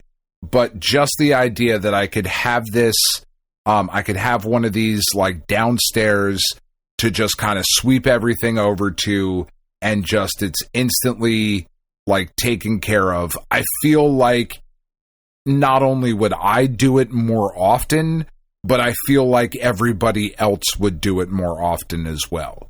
Because sweeping shit into a dustpan is a pain in the ass, right? Like, a little bit. I don't know. It's not the most comfortable thing. It's not hard. It's not a $200 pain in the ass, but it is a pain in the ass. It is a pain, but you don't have the dogs that I have. It's true. Like I just have my two dogs. And to be fair, Naga does drag, like, she is a walking vacuum. She just soaks up filth from outside and then deposits it all over the house. But yeah, I don't have like 20 Nagas. Yeah, which is what I have. So anything that would kind of take the time it takes down a little bit, and also encourage everybody else in the house to just be like, instead of having to get the broom, get the dustpan, bend over, scoop it up. Now I got to scoop it again. Now I got to move it back a little bit, scoop it a little bit more, move it back a little bit, scoop it a little bit more. You know, that whole fucking dance that you have to do with the dustpan. If something like this, where it's, I just have to kick this over here and it's gone, I feel like that would make a gigantic improvement in my life. And it's something, like I said, is it $140? I mean, that's such a bougie fucking first world problem. But we're dreaming big here, dreamers, and this is something that I want. Goddamn right. We just bought a new vacuum, and the new vacuum that we bought, Chris, it is an old school canister vacuum that has bags. It doesn't have brushes. It doesn't have rollers. It doesn't have vortex bullshit, pet hair, fuck you. It sucks, and it sucks hard, and that's what I wanted it to do, and it's great. But I'm still absolutely loving the vacuum that I got for Christmas last year, by the way. That is outstanding. The thing that I'm still astounded that the way the brush works, where it says it doesn't get tangled. Because, like, you know, my old vacuum just couldn't stand up to Naga. Like, her hair would just constantly get tangled and tangled. There are 0 tangles in the brush in my vacuum. And I vacuum multiple times a week. 0 tangles. I eliminated the brush. Because I don't need it. I have my entire house.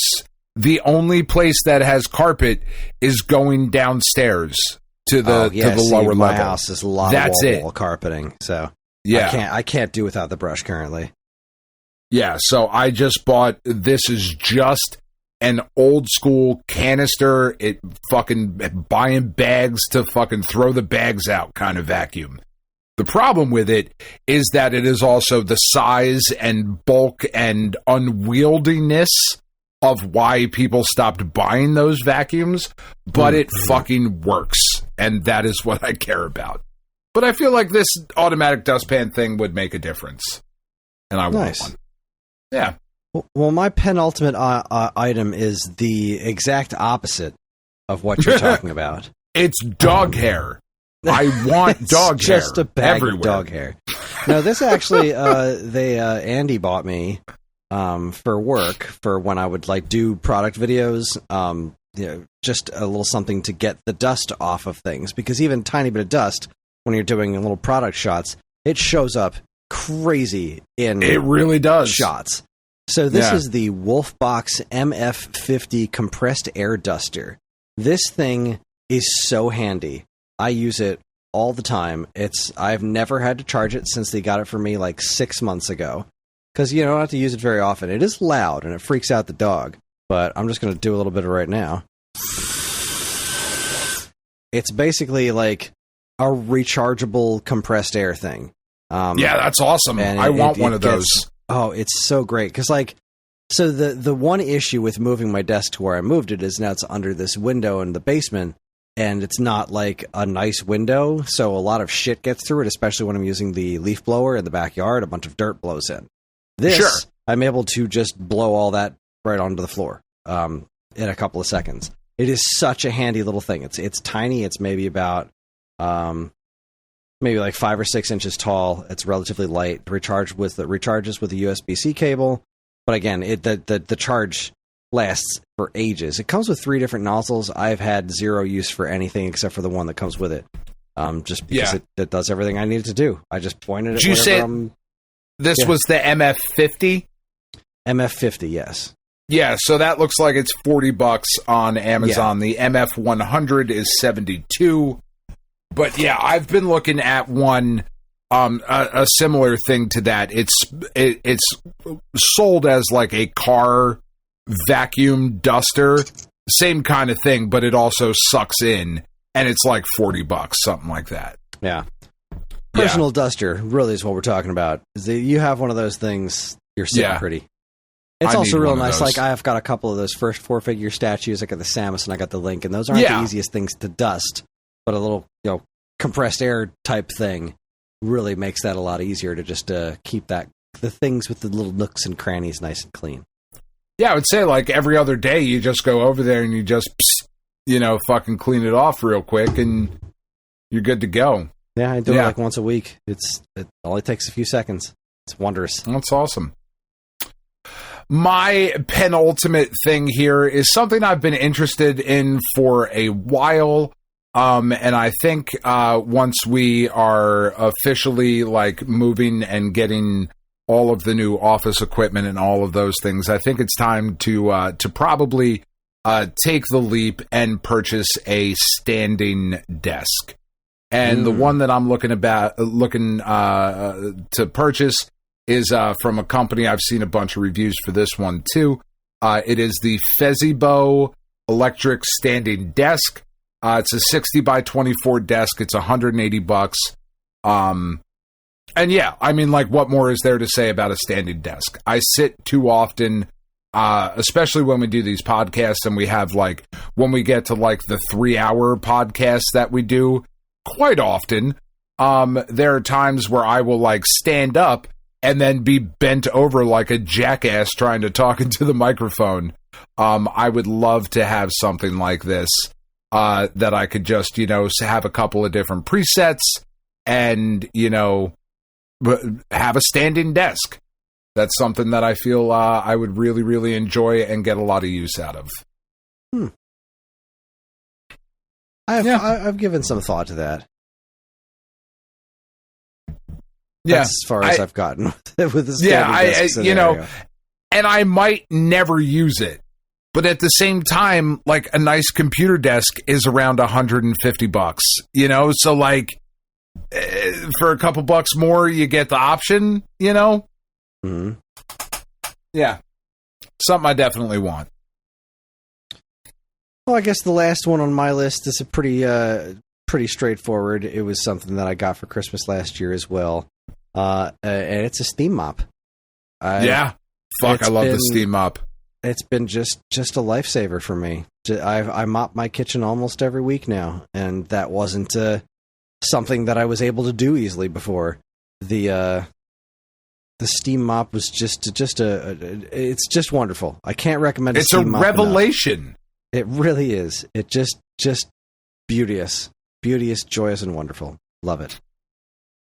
I highly recommend it. I love having the steam mop.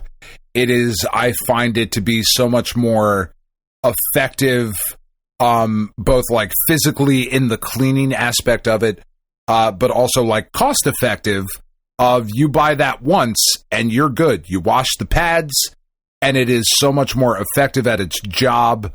I absolutely love it. Yeah, they're great. It's just, I love it. I love it. I love using it. It's fun. It's easy. You're going to learn all about it. Yeah. Wait, that's murder. Yes. I mean, basically the same thing. All right. Well, anyway, your last one. The final, not the penultimate, the ultimate item on my list, the most expensive, before I give you just a couple of the games that I wanted, $200 is how much this thing costs, but I've tried to do it on the Steam Deck, and it works, but it's not as effortless as I would like it to be. And with the recent updates that they have made, I now believe that a PlayStation Portal at $200 is a really good idea. The switch to this system now being something that is also a remote streaming cloud-based player, as opposed to, like, this is now, you don't have to buy a PlayStation 5. In order to get into the PlayStation ecosystem, this is the entry point. You can now do this without a PS5. I think that is a huge, huge thing for people who don't have or don't want to drop the $500 to $700 on a PS5 to a PS5 Pro, whatever. And for those of us that already have PS5s, when our wives are watching, I don't know, let's just pick a random show that's maybe been on in the house for the last couple of weeks, Evil on Netflix, that happens to star, you know, and I'm just throwing shit out here, Chris. It's not like I have any personal experience with this fucking horrible piece of shit show, but perhaps a show that stars Luke Cage actor Mike Coulter as a priest in training, and is just the most awful piece of shit. That this is as bad as fucking Weapons, if not worse. This show sucks my fucking ass. I hate it so much. And Tiff constantly has it on because she made it through the first season. She's like, all right, I just got to power through now. But, like, I would like to just sit on the couch and play with the Portal. And like I said, does it work on the Steam Deck? Yes. Are there caveats to that? Well, the Steam Deck is a PC, so of course the answer is yes, there are caveats to that. I would love to have one of these to be able to play through things like Death Stranding or whatever other digital or cloud streaming shit that is there. I think this is a great investment. I think it's only going to keep getting better, and I really, really want one now. Which I absolutely, if you remember, when this thing came out, I was like, I don't know who the fuck this is for. They made it for me at this point. Okay. Yeah. PlayStation Portal. Nice list, sir. Nice list. That could maybe go in one of those sling bags that we talked about earlier. Yeah. All right. Well, we've got some games to talk about, right? Because we like video games. I've got 4 games on my list that I don't plan on buying for myself anytime soon, but I would like to have. Like all the other games that have come out recently, Ghost of Yotei, the new Katamari game, like all of that stuff, I already plan on buying. So these 4 games are things that I would very much like to have, but I'm not going to buy like right this minute. Fair enough. So, do you have any games that you would like to talk about as well? Well, I mean, obviously, it's going to depend on how money looks going forward. Sure. But I really want Metroid Prime 4. Oh, man, I feel like we might be talking about that in Week Old News because we definitely will. Whatever the fuck that is. But, like, that's what I'm saying. I am buying that game. I know I should not be buying things before Christmas, but I'm getting that game. Like, that's something we've already discussed. You know, me and chat, we've already locked in, as it were. I see. I don't really want to play it for myself, per se. But John really wants Kirby Air Riders. I'm probably going to get that for him. I wouldn't mind having it. Marvel Cosmic Invasion. You know what? A good gift idea for me: Hyrule Warriors: Age of Imprisonment. I don't really want it, but the thing is I need to have it. It's right. You're a Zelda completionist. I have all of the Zelda games, so one needs to be added to the pile. And I heard it's pretty solid. Yeah. I think that's just about it for me. I mean, I wouldn't mind having the physical version of the Bubsy Perfect Collection, but we'll talk about that a little bit later. You gotta stop. The thing is that I have all those games physically already, and right. Yeah.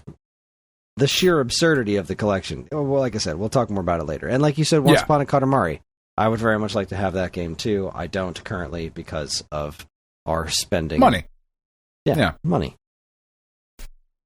So, two of mine go together, and I would very much like to have these, and I will get them at some point, I hope, but I would very, very, very much like the Capcom Fighting Collection 1 and 2. They are both currently under... Yes. They're both under $40 on Amazon. These are the PS4 versions, is the platform that I would prefer to have them on. But they're fine on the Switch and whatever. But I very much want to have these. I don't need them right now. I'm not going to run out and buy them. But damn it, I do want to have the opportunity to just I'm playing this right now. And with all the new GameSir controllers that I just got, everybody sit down, we're doing a whole fucking thing. Another one that I would really like to have, it's currently $45 on Amazon, also the PS4 version, and that would be the Final Fantasy Pixel Remaster Collection. I need to have that, right? Yeah, you do. Like, at some point, I need to have that. That I would actually probably prefer to have on Switch. To me, it just feels like that's where I should be playing those games. But it's more expensive on Switch, which is a pain in the ass, and I don't really love that. But I can see myself probably getting that for Switch at some point, because that is something that I would, God forbid any of us ever go on vacation ever again in our lives. That is something I would take with me and play on vacation. You know what I mean? And the last one is a game that I hear just absolutely nothing but good about this title. I still don't know that it's for me, but I would love to find out at some point if I ever get free time and can get myself out of this fucking slump that I'm still in. Spoilers for the checkpoint, but man, I'm still in kind of a funk. But that would be for the PlayStation 5. It's under $50 right now. That would be Claire Obscure Expedition 33. I've heard nothing but wonderful things about that game. Same. I'd love to check it out. But I'm not going to buy that before I buy Ghost of Yotei. Like, that's just not, or before I buy Metroid Prime. You know what I mean? That's not a thing that's going to happen. But if somebody gave it to me, I'd be super into it. Okay. Well, it's a pretty nice list. I think we did a great job. I think we did an outstanding job. Good for us. Go team. And with that, we're going to take ourselves a quick break. When we come back, we're going to discuss all the stuff that's been happening in week old news. You're listening to the Stone Age Gamer podcast from Geekade.com. Stick around.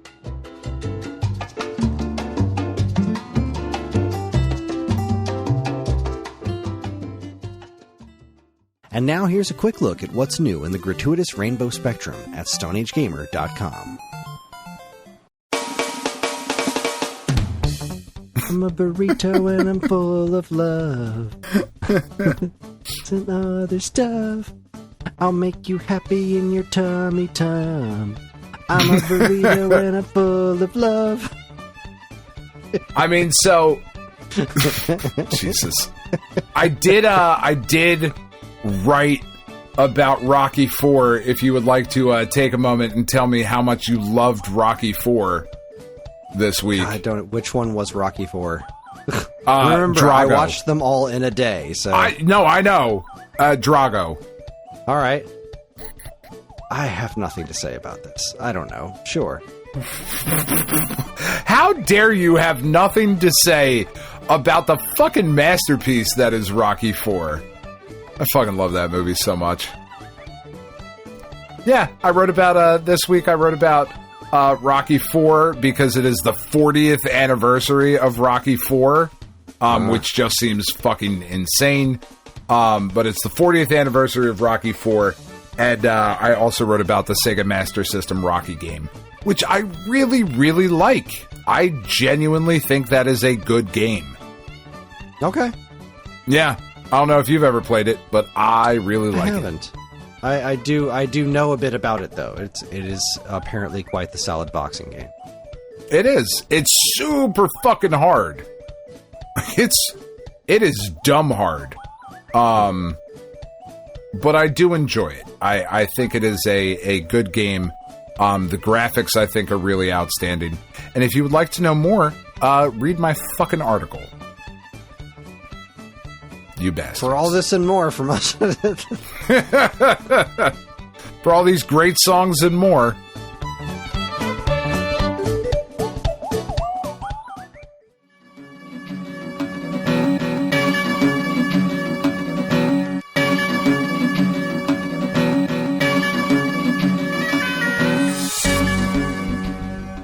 All right, everybody, we're back.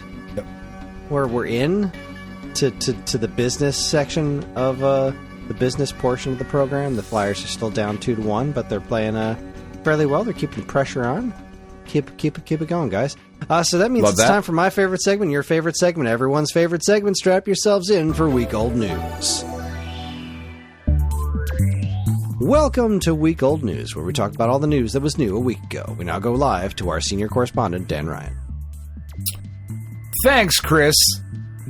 Noisy Pixel reports, it's one of my favorite things that I've read this week. Death Stranding Isolation's animated series announced for Disney Plus in 2027. Because when I think Kojima Productions and Death Stranding, I think Disney. Here... I just have to read the synopsis because it has just one of the best opening sentences of all time. Once there was an explosion. Lonesome souls of the dead manifest in the physical world, reaching in search of the living. However, the connection they create triggers a massive explosion that eradicates anything of this world, a phenomenon referred to as the Death Stranding. These events wipe out nations as well as civilization itself. People who remain are now isolated, withdrawn, and without connections. As humanity stands at the brink, a legendary porter set out to transport both cargo and wishes of its senders, reconnecting people in the hope that they might still be saved. Based on the video game born out of the mind of legendary maniac Hideo Kojima, comes a new animation series by Japanese animation studio E&H Production. It's going to be on Disney Plus. It's going to be in 2027. This is just fucking great. I love it. I love that first sentence. Once there was an explosion. Yes, indeed there was. And it got much weirder going forward. Well, speaking of weird, the Death Stranding news doesn't stop there, because Engadget is reporting that the latest Death Stranding collab is an actual exoskeleton. Yes, the studio that is also on my Christmas list. Maker DN Dinsis for a limited run model based on Death Stranding 2 on the beach. It's a literal exoskeleton that you can strap on yourself and pretend to be in Death Stranding. This is a very strange world we live in, my friend. It's fucking awesome.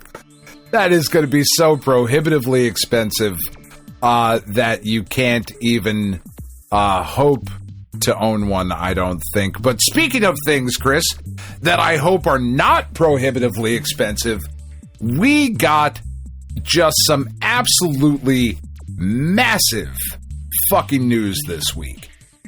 This particular report is from Engadget, but literally everybody and your mother is talking about the Valve announcements that came out this week. That would be the Steam controller, the Steam Frame VR headset, and the Steam Machine console-like experience. We have no prices on any of these things, but I am incredibly excited about the Steam Machine in particular. The Steam controller, I think, is very, very cool. The Steam Frame, the VR goggles, I think look really great and could be really cool. But as we've talked about so many times, I just don't know. Even with the announcement this week of the Vampire Survivors VR, right? I still don't think VR has that killer app that you need to have. However, the Steam Machine, I think, is a fucking game changer. You, my friend, were relatively quiet about this on the Discord this week, and I'm curious as to your thoughts. I know that you probably don't, like, I'm taking your silence as to be I don't care all that much, which I get, but I am curious as to your thoughts on this thing. I don't care all that much. Sure, it's neat. It's not going to be less than $500. There's no way it's going to be even remotely affordable for me to have a second game system, no matter how nice it looks. I think the controller looks neat, but I mean, I've resigned myself to the fact that I have the Switch 2. That's it. That's all I'm ever going to be able to afford, because there's no point within the next 5 years where I'm going to have a spare $500 to $1,000 to spend on another game console. I'm just not. I do think it's pretty neat that this is a thing. It's a PC that should theoretically just boot up your games nicely on your television. I would like to have one if somebody wants to buy one for me, but there are many, many, many other things that I would like to have more. Honestly, all I want is to be able to comfortably play AM2R on my TV. That's really all I want out of life. But yeah, no, I get that. Yeah. See, for me, like, I take a look at this thing, and as a proud owner and user of the Steam Deck, I love the capability of hooking it up to the dock and playing the games on my TV. However, that is not as seamless an experience as the Steam Machine is going to be. It necessitates some finagling with resolution settings and different things, because you're scaling from a handheld screen, like an 8-inch fucking screen, to an 80-inch screen, and you got to figure some shit out there. And it's not difficult by any stretch of the imagination, but there is some trial and error. It is not just a simple plug and play experience for the most part. Are there some settings you can do that are basically, like, this is going to be fine for everything? Absolutely, that is a thing you can do. But if you are a size queen, as I am, you want your games to look the absolute best. So it's like, all right, let me try this setting. All right, this setting, the graphics look great, but there's a little bit of slowdown, so let me knock it down on this one. Like, okay, well, this one does, the graphics look a little bit worse, but there's not slowdown, or the frame rate is that, like, there's that trial and error experience. Whereas with this thing, it is, I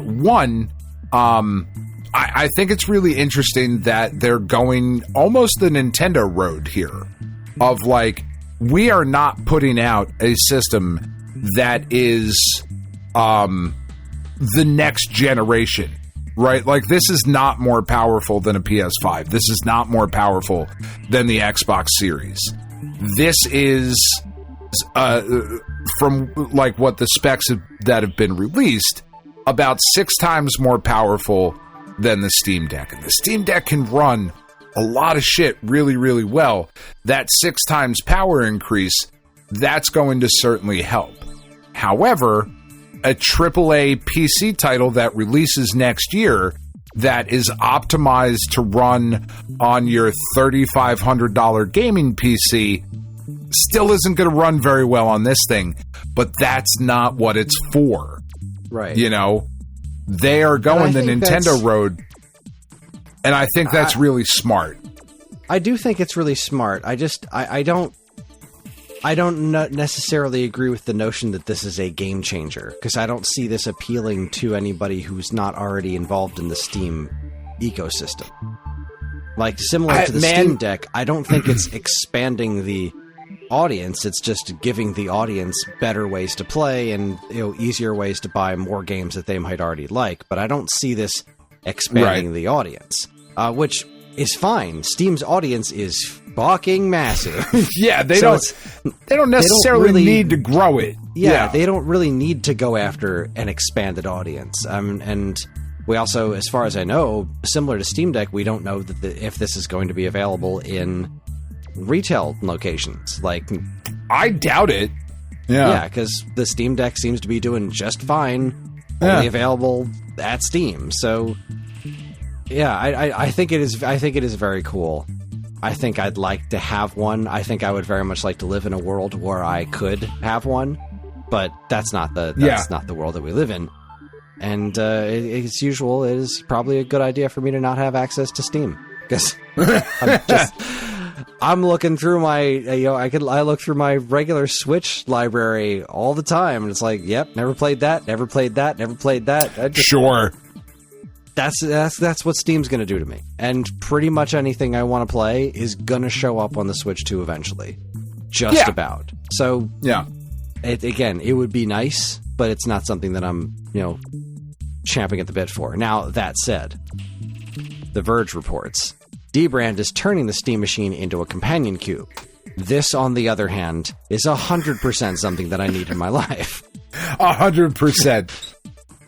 The Steam machine on its own, sure, you can. That's a neat idea and good for you, and I stand behind everything I said. However, if it looks like a companion cube, all of a sudden it's a must-buy for me.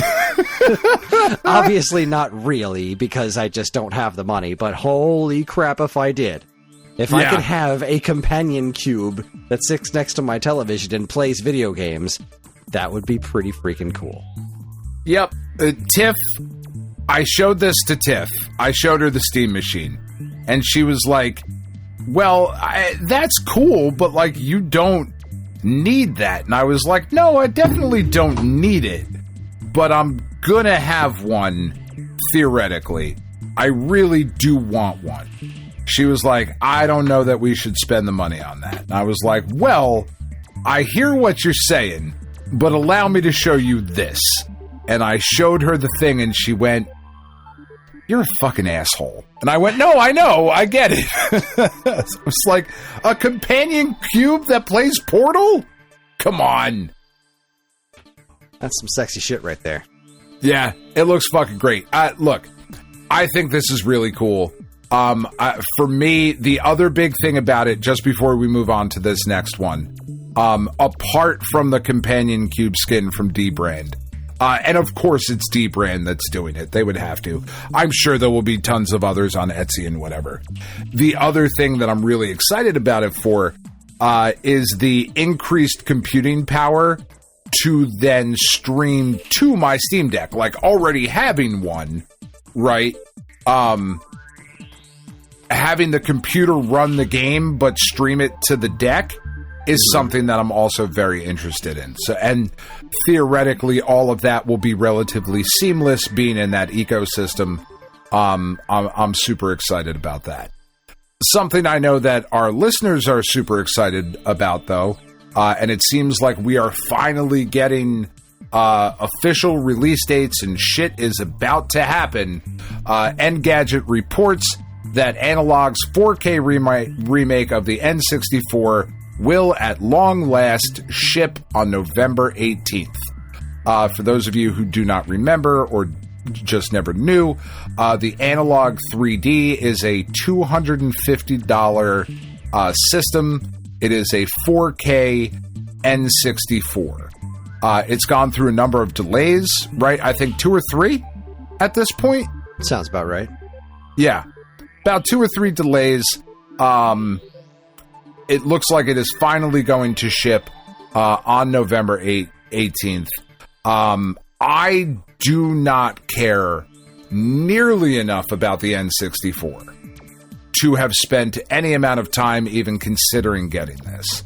However, Analog makes absolutely gorgeous products that work incredibly well and make whatever you're playing on them look and feel better. And I imagine that this will be the same kind of thing. Yeah, same. I really do not care for the N64 nearly enough to want one of these. I mean, really, the only N64 games I go back to is the first half of Mario 64 once every 7 or 8 years. Ocarina of Time, because I genuinely enjoy that game. The new Tetris and Dr. Mario 64. And those are available on Nintendo Switch Online. No, sorry, new Tetris is not, unfortunately, but Dr. Mario 64 is. I really don't care for the N64's library all that much. But this thing seems like there are a lot of N64 fans, and if you are one of those folks, this is one of those super cool things that you're probably just going to need to have, because it seems like it could potentially be the best way to play N64 games. Yeah, I mean, and that's kind of Analog's bag, right? Like, everything they make is the best way, quote-unquote, to play those games. Arguably.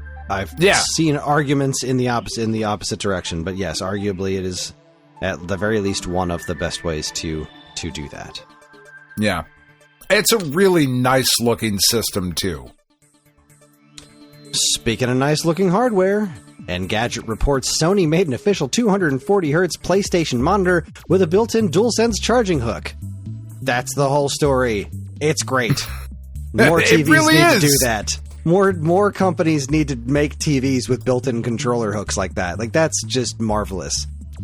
You're walking by the TV, you grab it, you go sit on the couch, you're good to go. Your controller's charged because it's connected to a nice, out-of-the-way place to charge your controller. Yep. This is a really cool looking thing. I love this. I love this product. It's very Japan centric. Like it's a 27-inch screen, so it's relatively small. It's not going in your living room TV. It's a monitor, but this is cool stuff. I like this. Yeah, this is very cool. I like please. this. And as we know, like, in addition to the PlayStation stuff, Sony makes really good displays. They do, and I'm glad that they don't make noise anymore. Because there was a period of time, I want to say about 15 years-ish ago, because that's when my mom and dad bought their TV, and it was a Sony TV, and every time you turned it on, the Sony logo would come on with a little jingle, like, boom, the Sony logo, every time you turn on the TV. And TVs were doing that for a little while. It was like, here's the startup screen for your television with the big logo on the company that made the TV, and I think that as if I give a fuck. Pretty quickly that's not something people want to be looking at every time they turn on their TV, and we've mostly gotten past that, which is lovely. It is. Speaking of things that are not lovely, though, Chris. Well, I mean, could be lovely. I don't know.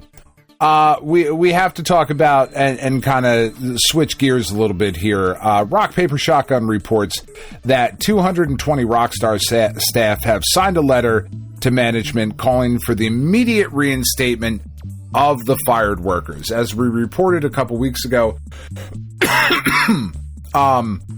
Rockstar, a company, Rockstar and Take-Two, they of Grand Theft Auto, just gobs of money, do not need to lay people off. They do not need to put people out of a job. Yet, that is a thing that they did. They laid off 220 people at Edinburgh in England-based Rockstar North. There were 31 workers that were fired recently. The 220 people have signed this letter calling for their immediate reinstatement. I haven't seen an update. This story was published yesterday, Thursday, so we're recording Friday the 14th. I haven't seen an update as to any response from Rockstar. It is very nice to see everybody else kind of jumping in to unify with their fired coworkers. Again, remember, these were the people that were fired, and Rockstar was then accused of union busting because of the particular workers that were fired. were talking about forming unions and that sort of thing. So where this goes, we'll see. But it is kind of nice to see. I couldn't agree with you more. I really hope that somebody somewhere in a position of power does the right thing. Meanwhile, IGN reports Crystal Dynamics lays off 30 more workers in the third wave of cuts this year. I don't have anything else to say about it. It's just, you see these stories about more and more layoffs, and you just gotta at least mention it, because it's a thing that just keeps happening in this industry. It's nonstop. It does. Crystal Dynamics is obviously not going super great, but still, you hate to see more people lose their jobs. You just do. Yeah. And I don't know what the solution is here. Don't overextend yourself in the first place. I mean, that's part of it. But with that argument, then people don't get the jobs in the first place, So which is unfortunate. Or maybe also, not. I don't know. I mean, obviously, these people wouldn't have all those jobs in the first place, but also, it was irresponsible to hire so many people in the first place. There is a lot of irresponsible just business running of expand. These live service games are going to make us shitloads of money forever, so we need to have 15 live service games. We need 150 trillion people working on all the games all the times. Oh crap. This isn't sustainable. Who could have seen that coming? Sorry, you're out of a job. Nobody likes these. Yeah. Sorry, we just can't afford to keep you. They probably should have been a lot more conservative in their hiring practices to begin with. And, it would...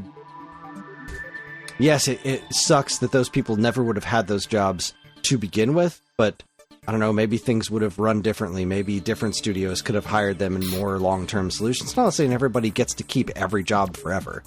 Sometimes obviously. Layoffs are going to happen, but there just needs to be better planning in this industry, because this industry got so too big for its britches so quickly. Yeah. And we're just seeing this constant stream of layoffs on all these big companies that are also, many of them, reporting record profits at the same time. So that's the bullshit part right there. We're making more money than we ever have before at profit, not just we're making money that we are putting back into development and whatnot. We're just talking about pure profits, just more than we ever have. It's insane amounts of money, and also fuck all these people in particular. It's just not sustainable, Yeah.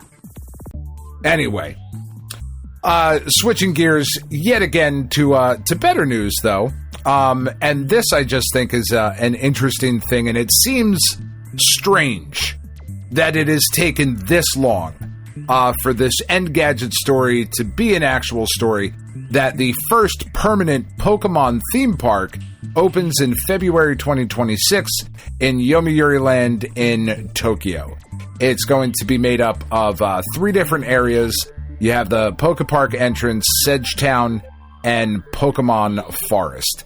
The whole thing is being called Pokepark Kanto, and it will open its doors on February 5th of 2026.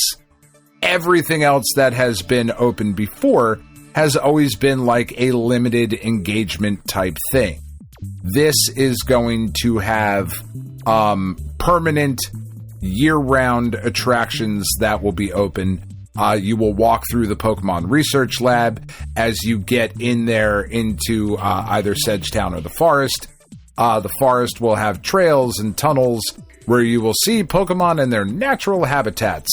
And then Sedge Town, there will be a Pokemon Center, a Pokemart, Pika Pika Paradise, a ride featuring over 30 electric-type Pokemon, also a carousel being called VV Voyage, not VVVVV Voyage, but that will be instead of the traditional carousel ponies, you will have Ponyta and Rapidash. There will be an air balloon ride with Eevees. This is pretty bare bones, but still, to me, fascinating that it's taken this long to get a permanent Pokemon thing. like this. Yeah, it is kind of weird with Pokemon being one of the biggest brands in all of humanity. Of all time. Yeah, like to not have a permanent Pokemon theme park at this point is just kind of odd, but yeah, here we are. Yeah, better late than never, I suppose. Better Nate than Lever. In less enjoyable Pokemon news, GameSpot reports Pokemon Pokopia will be the first Nintendo-published title to get a Game Key card. Boo. Yeah, we don't love the Game Key cards. We do not. I understand. I understand they're positives. They're not 100% negatives, but I do think the negatives outweigh the positives. And I don't love this scenario. I just don't.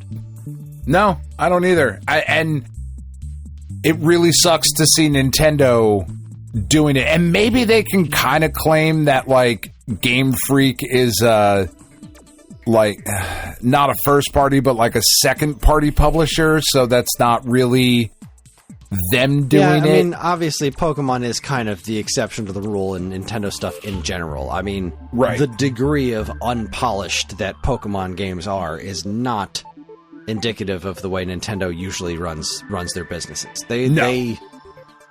That is definitely a thing. But I would assume that this Pokemon Pokopia game, I kind of feel like this was kind of always going to be a digital release, and so it being on a Game Key card is pretty much the only way we were ever going to get anything even resembling a physical release for this game. So, I mean, do you really think that they were like, we're just going to do this digital? Like, they do based that on with Pokemon games constantly. No, I know. Because they release so freaking many of them. Yeah, and this certainly doesn't seem like a big budget Pokemon game. Like, no, but it feels like it's a Pokemon game.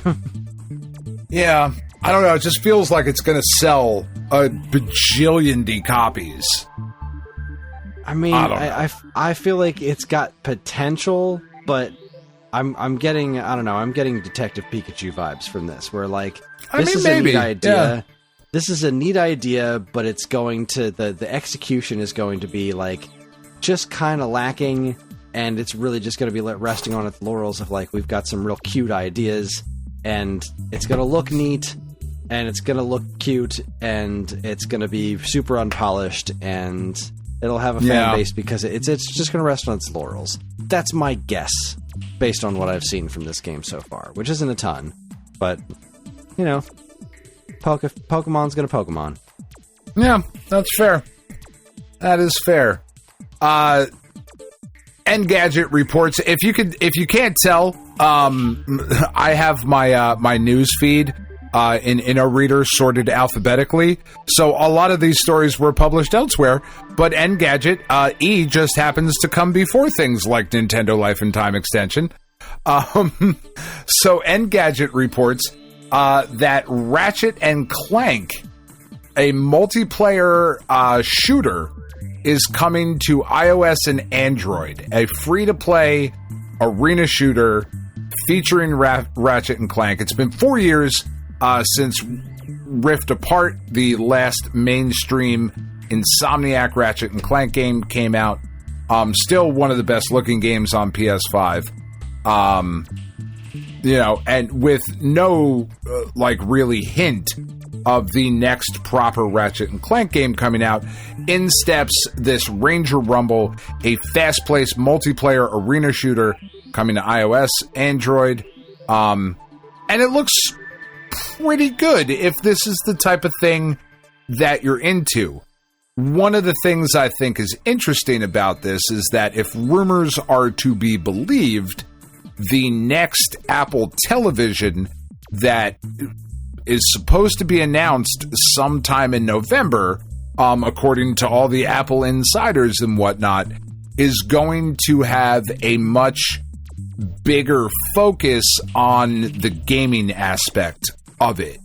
It's going to have, I believe, the A17 Pro chip is what most people are expecting the next Apple TV to have.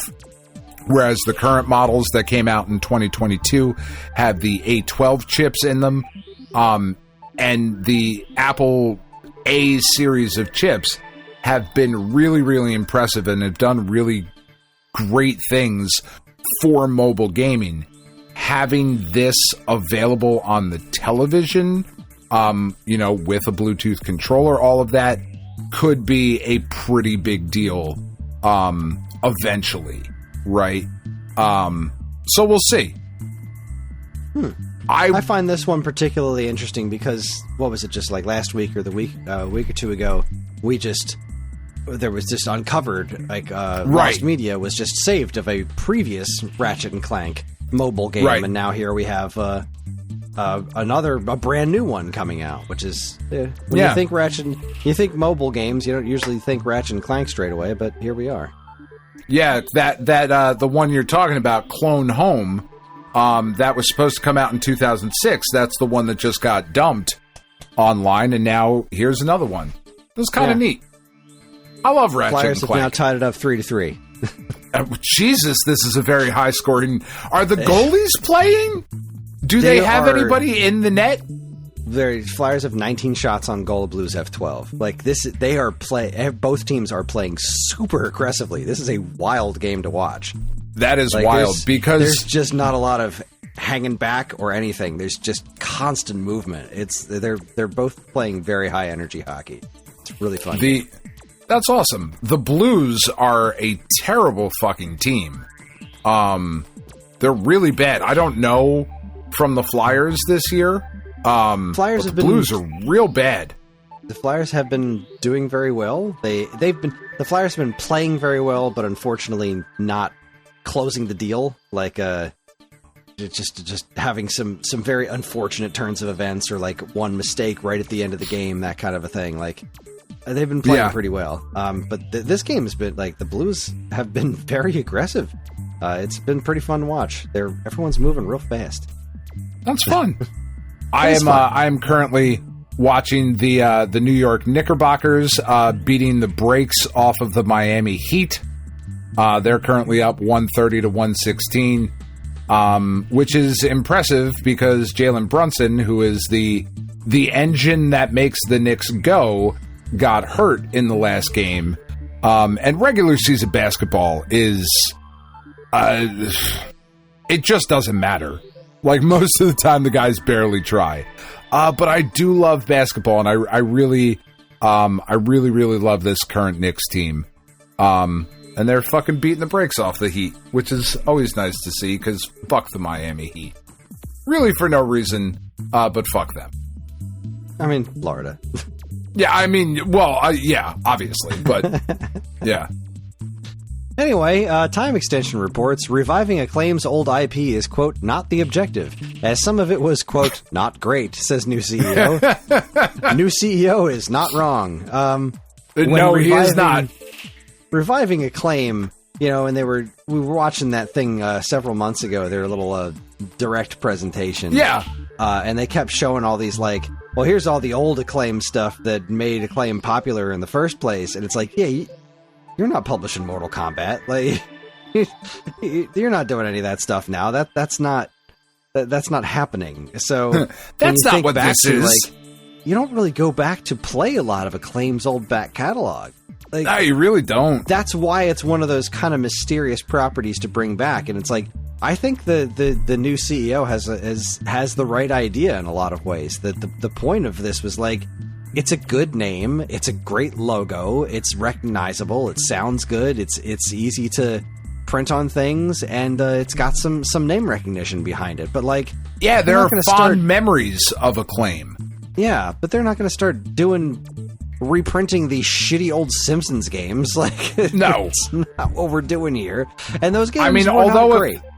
If the fucking Perfect Collection is any indication, there would definitely be a market for that Bart versus the Space Mutants and whatever. The old Simpsons games would absolutely sell, no question. Yeah. That they would. But they're not put a good. Collection of old Simpsons games.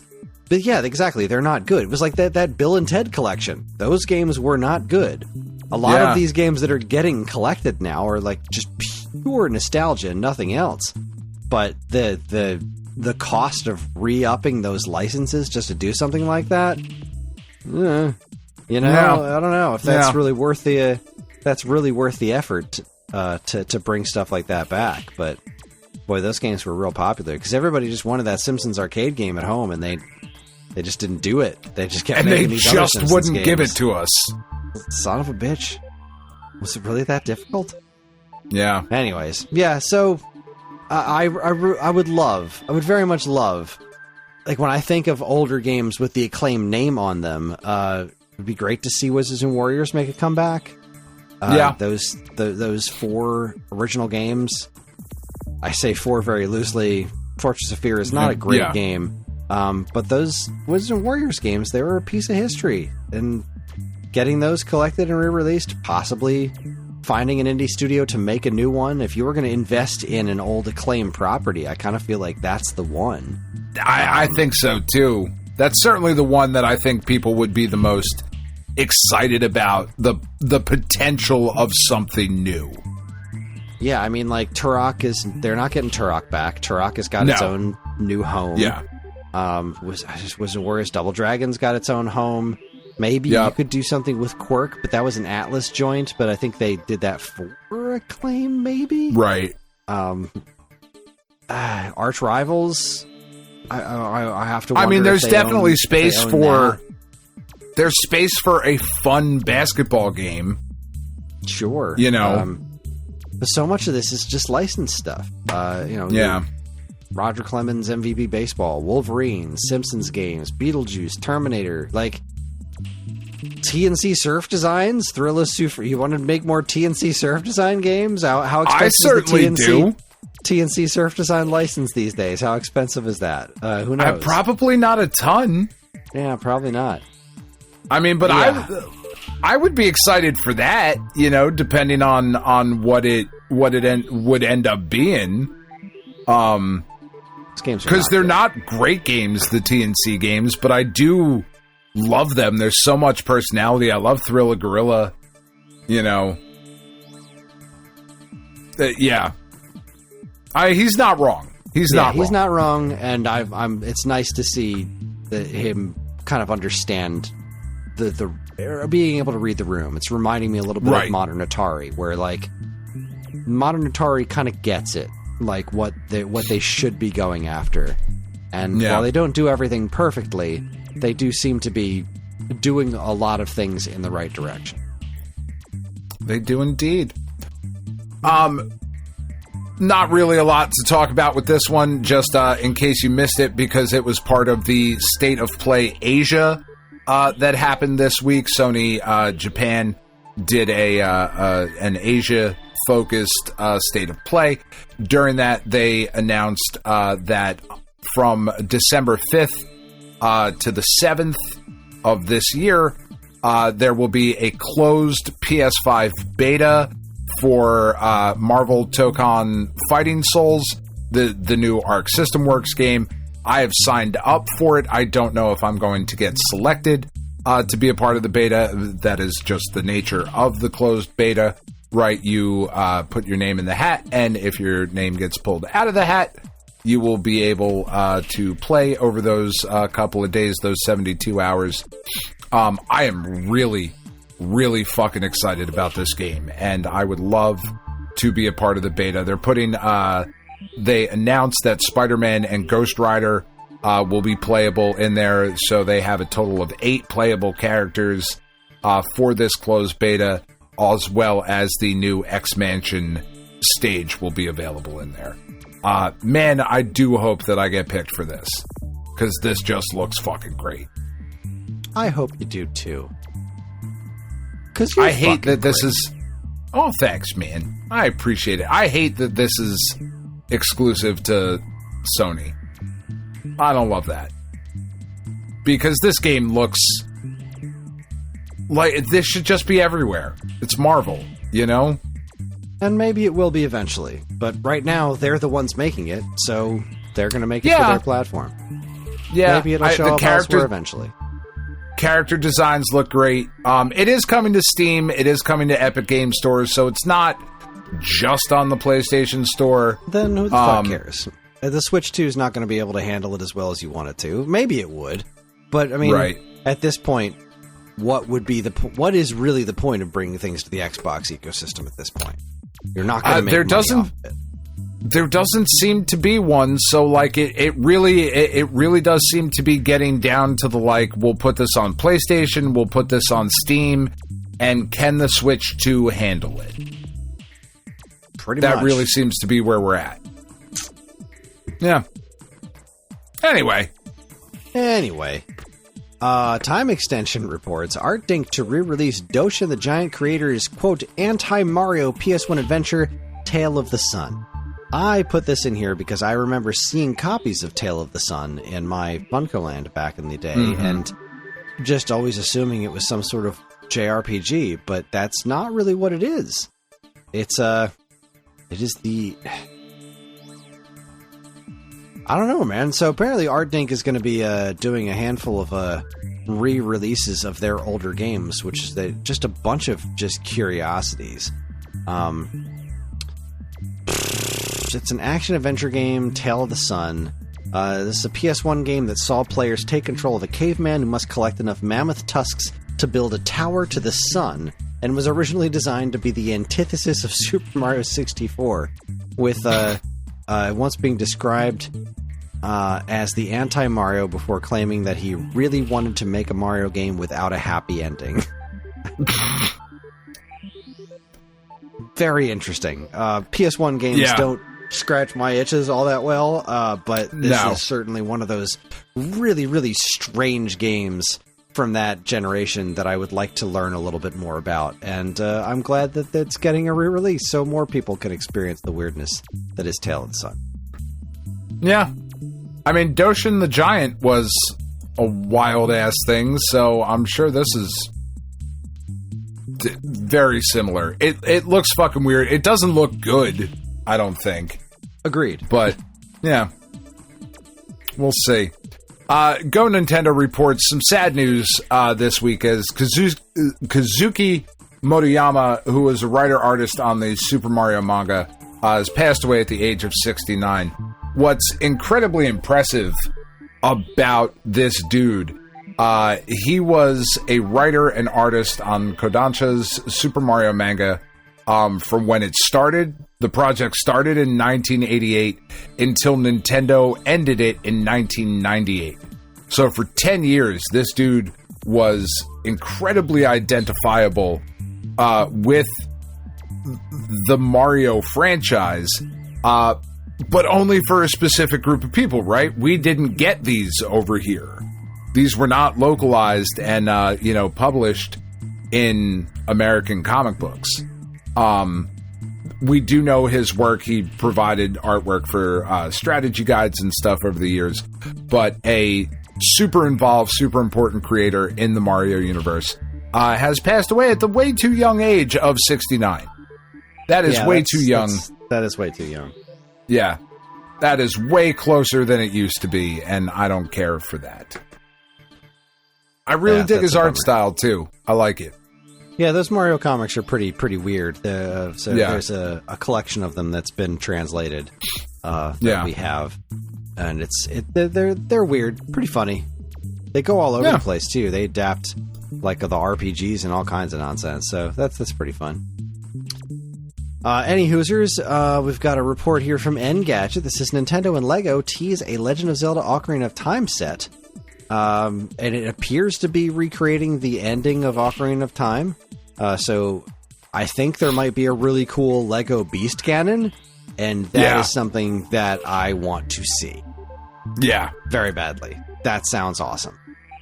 Yeah, I have not been personally interested in the Mario Kart Legos at all. I just don't love the way they look. I'm never going to use the play features, all of that stuff. Yeah, those are really...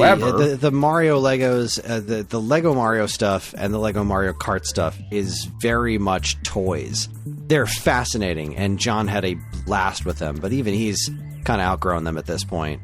Because the builds aren't very complicated. Some of them are. Some of the builds are really cool, like the Bowser's ship, but really a lot of the sets are just based on playing with them like a toy, and that's just kind of not really what I think a lot of Lego fans are after. But there are also the other Nintendo and Mario things that are more like builds. So right. But yeah, the Zelda and there's stuff the Animal is Crossing stuff too, right? That's out. Yeah. The Animal Crossing stuff is out.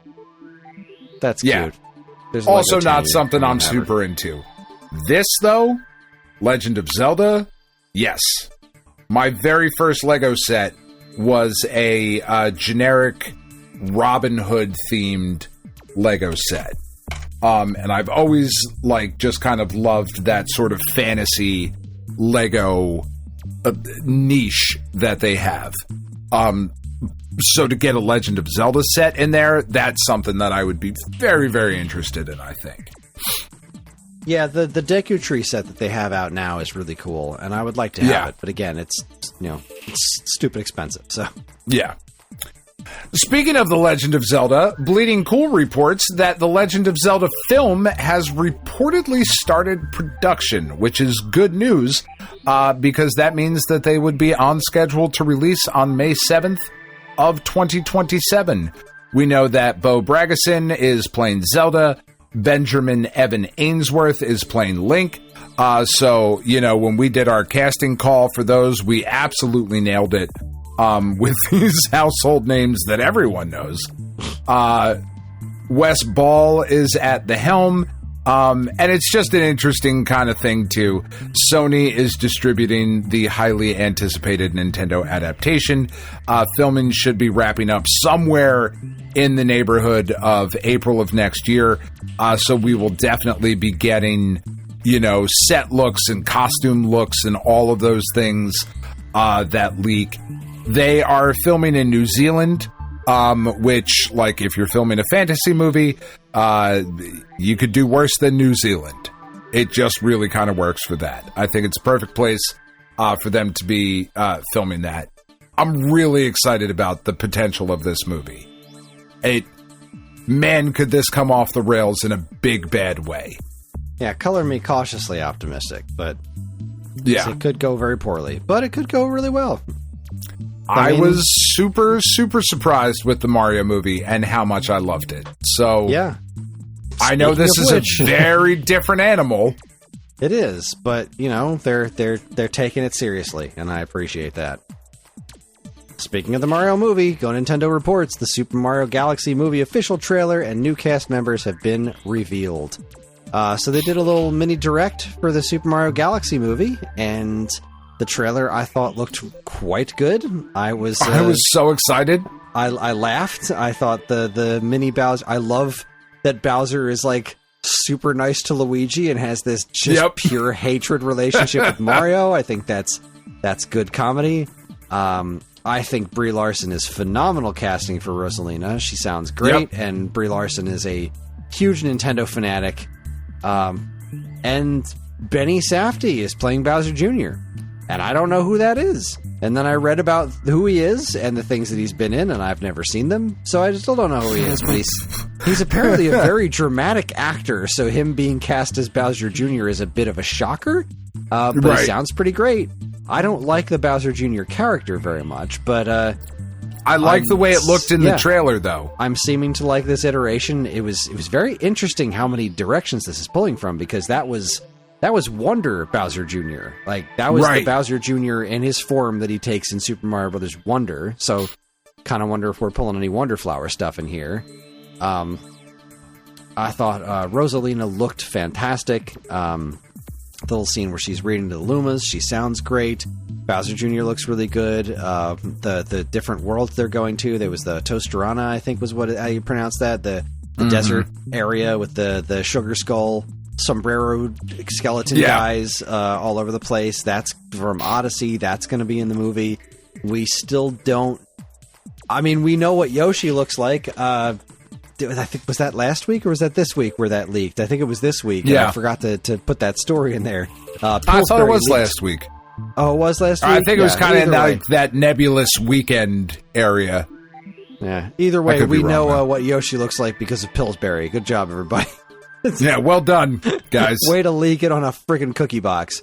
But the new characters look real nice. I very much enjoyed the first movie. I'm curious if we'll see any Donkey Kong. I'm really curious where this is going to go, because they said in this little breakdown thing that there's going to be some deep cut characters.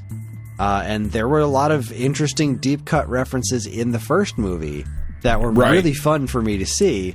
So I'm very curious where this is going to go. I hope it's better than the first one, because the first one was a very enjoyable, not high art, but very enjoyable movie. Yeah. And I feel like this is one of those scenarios where I think there was a lot of room for improvement, and I think that it wasn't like obvious, oh, this was just crap. It was the Super Mario movie was really kind of the first of its kind. An animated movie based on a video game of this caliber hadn't really been done properly before. And it didn't suck. It was pretty good. Yeah. So let's see what happens. I'm excited. I'm very excited about it. My biggest concern after watching the trailer, because I agree with everything you said. I think it looks great. I'm very into the whole thing. I was so pleasantly surprised by that movie. My biggest fear is that they're going too big with this one. I worry, very like you said, where they go from this. Like, because once you're here and you're pulling in Odyssey and you're pulling in Wonder and you're pulling in Galaxy and all of these things, like, are you gonna do Tataka and fucking Mario Land? I don't know. I mean, I hope so. I mean, I'd like to say that sounds really cool, because I mean, eventually you're going to want to pull in Daisy, right? But Mario Land doesn't have the same public mind share as Galaxy. Right. You know what I mean? Like, that's a weirder thing to adapt. What I think would be really cool, especially since we saw that the first movie had so many references to the Super Mario Brothers Super Show, so it definitely has a more American view on the Mario universe. I think the next logical place you go to the next step up after you go to space is Supernatural Dreams. So maybe the third movie we get to go to Subcon and deal with Wart and the dream world of Super Mario Brothers 2. Like, which would be so cool. That would be amazing. I don't know. They have earned my trust. Right. So that's where I'm at. I would imagine if I were gonna bet on it, I would bet that the teaser mid-credits scene, whatever, end credit scene for this one is Wario. That would be my guess. Yes, Wario would be cool, because if you want to do like if you really want to you want eventually want to introduce Wario and you want to introduce Daisy, right? Those are two popular characters. So if you want to go the Super Mario Land route, you could kind of do double duty with Super Mario Land 1 and 2. Yeah. And introduce Daisy and Wario in that way. It is now, the third period just started, it's already 4-3 Blues. Jesus Christ. It's been less than a minute. There's 19-20 left in the third period, and they just scored. That is insane. 4-3. This is a crazy ass game. But yes, color me very excited about this new Mario movie. I love Mario Galaxy. I think the music's going to be great. I think that they really specifically called out the score during the direct, like that the music's going to be very good. And I feel like they must have. I feel like they learned the lesson from the first movie that licensed music was not necessary or even ultimately welcome in a lot of scenes. Not what anybody wanted. Yeah, no, what we wanted, what the audience really reacted to was the Mario music in the movie. Yeah. And when we all heard that Donkey Kong theme that they ripped out of it in favor of Take On Me, which is a great song. Everybody loves that song. Yeah, it's a great song, but it didn't need to be in that scene. And no. I think the lesson that was learned was that it would have been more impactful had that Donkey Kong music been there, because this stuff's more iconic than I think a lot of people give it credit for. So yeah, I've got high hopes for I have high hopes for this movie's soundtrack. I really do. Well, I am going to switch these last two stories because I feel like you should be the one to take the trailer announcement. So I'm going to go with Go Nintendo reports. Club Mochi Mochi Metroid plushies are now available. We've known for a while that Metroid Prime 4 Beyond is coming to Switch and Switch 2 on December 4th. So we are just mere weeks away. However, Nintendo and Tomy... Is it Tomy or Tommy? I've never known. I believe it's Tomy. It is Tomy, right? The two new items in the company's Club Mochi Mochi plush line. They're Metroid related. There is a Morph Ball and a Samus Helmet Mega plush. They're both priced at $40. These are like 12 and 13 inch size. Super squeezable, super plush, super soft. I want them. Oh, they're adorable. I have nowhere to put things this big. I just want a giant said. plush Morph Ball. Hey. Yeah. Yeah, giant plush Morph they look Ball outstanding. is the silliest thing. Metroid plush in general. I love that there is Metroid merch, right? As a kid, yes, there was no such thing as Metroid merch. Now, there's not a ton of it, but there is some. It exists, and I love that it exists. And that brings me so very much joy that the existence of an enormous plush Morph Ball is just great. Yeah. And a pretty simple plush. Again, like the Poke Park, how did it take this long? That's pretty simple.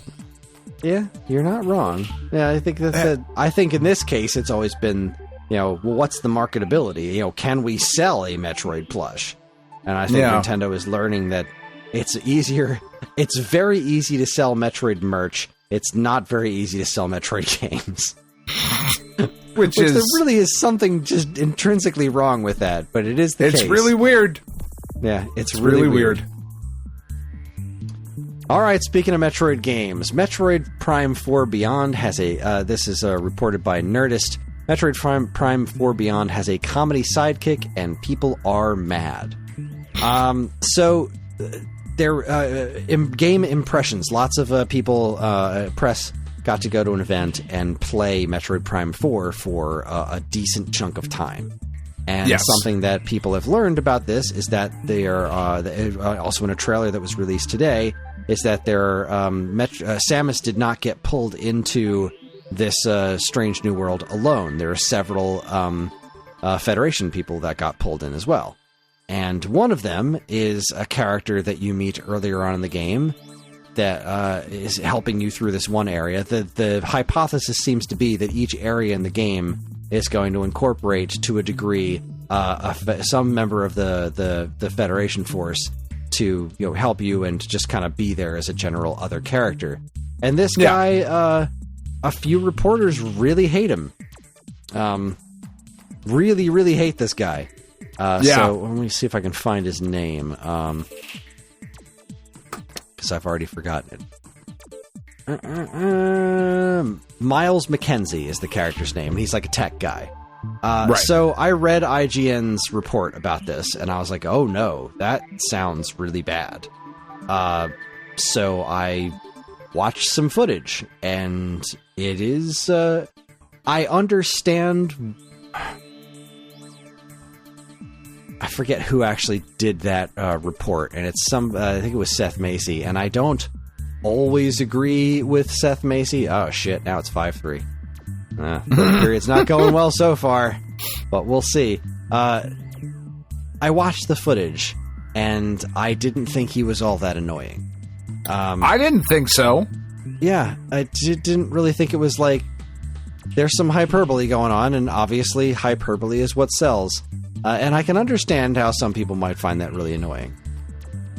I think that this is... I honestly think that this is a relatively natural progression for the Prime series. Not one that I necessarily request.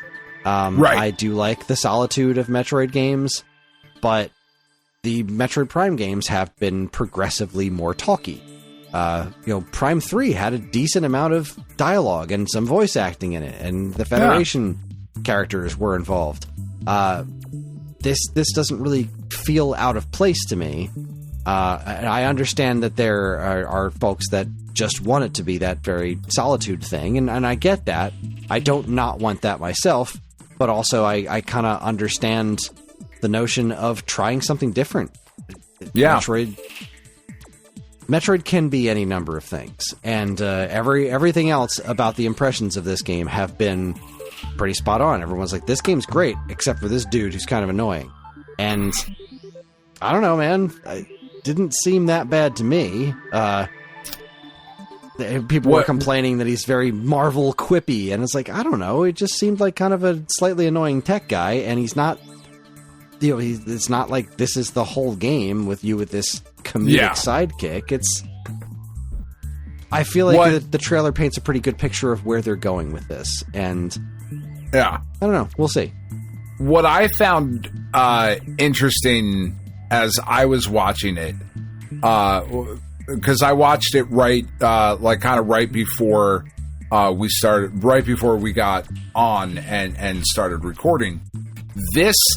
Watching that trailer, this felt for the first time like what Metroid would look like if it were a Sony game. It does feel a bit more modern AAA game, I think. It did. And I don't, again, like you said, I don't necessarily know that this progression is a bad thing. But watching this, I was like, fuck, this feels like a PlayStation game.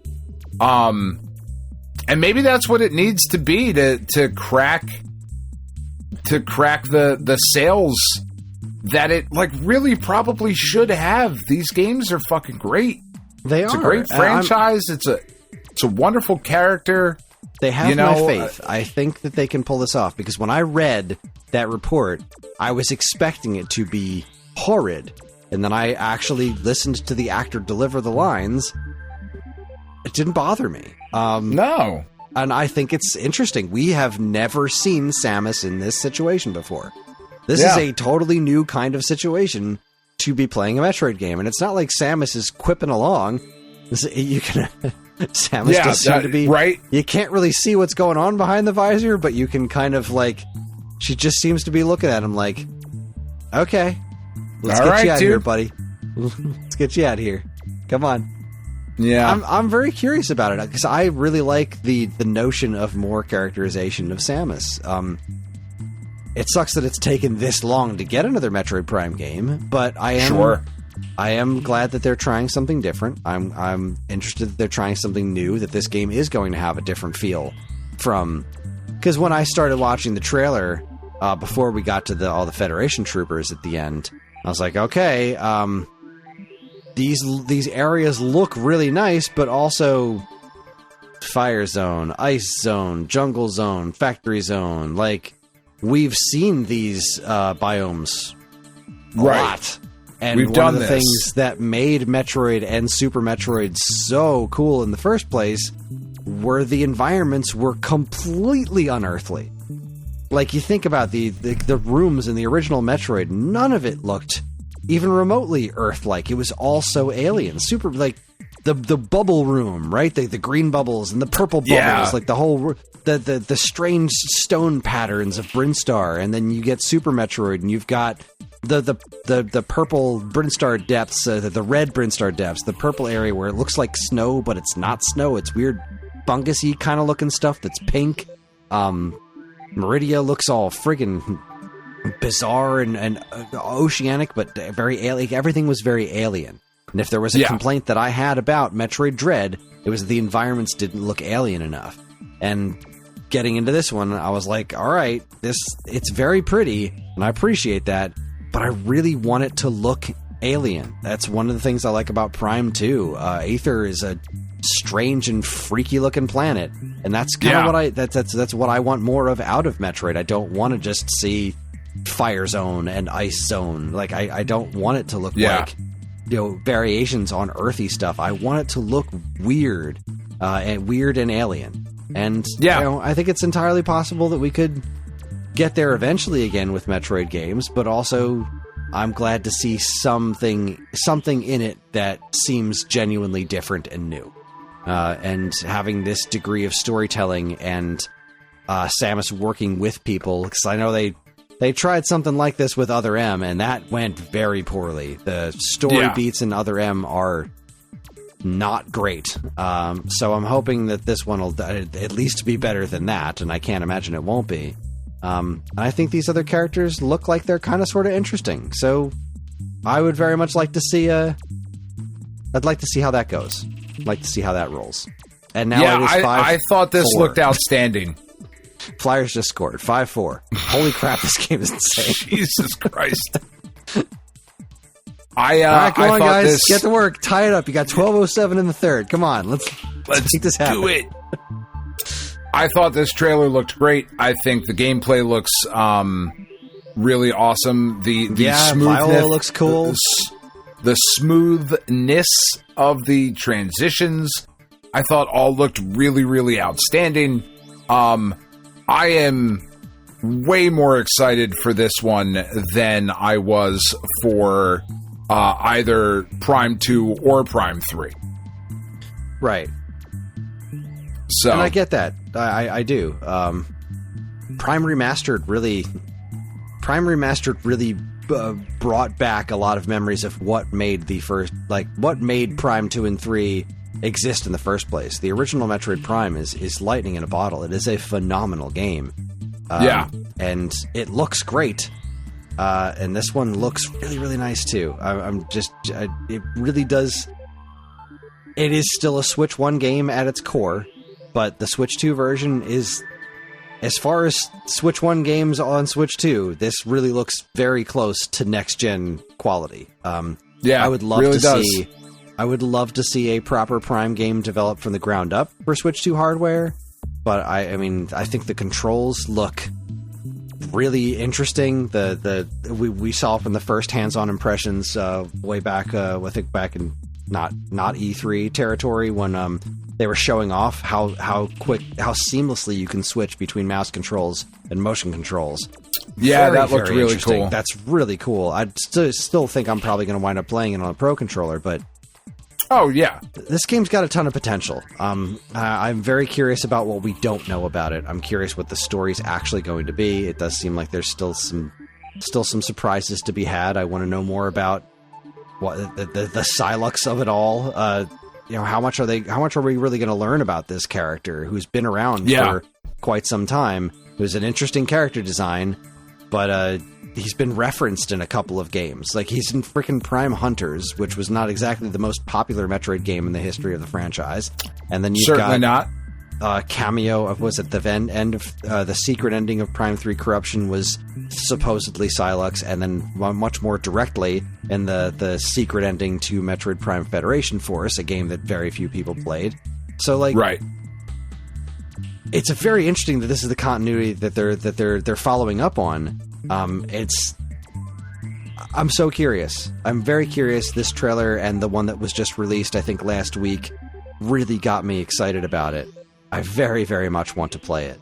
And I want it to be as good. I want it to live up to the potential that this series has. I really do. Yeah.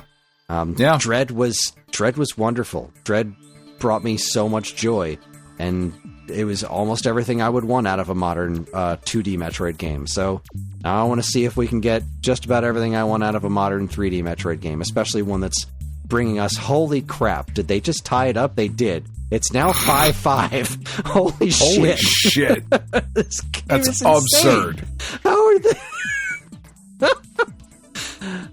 Yeah, I'm very excited about Prime 4, and I really hope that I get it for Christmas, or...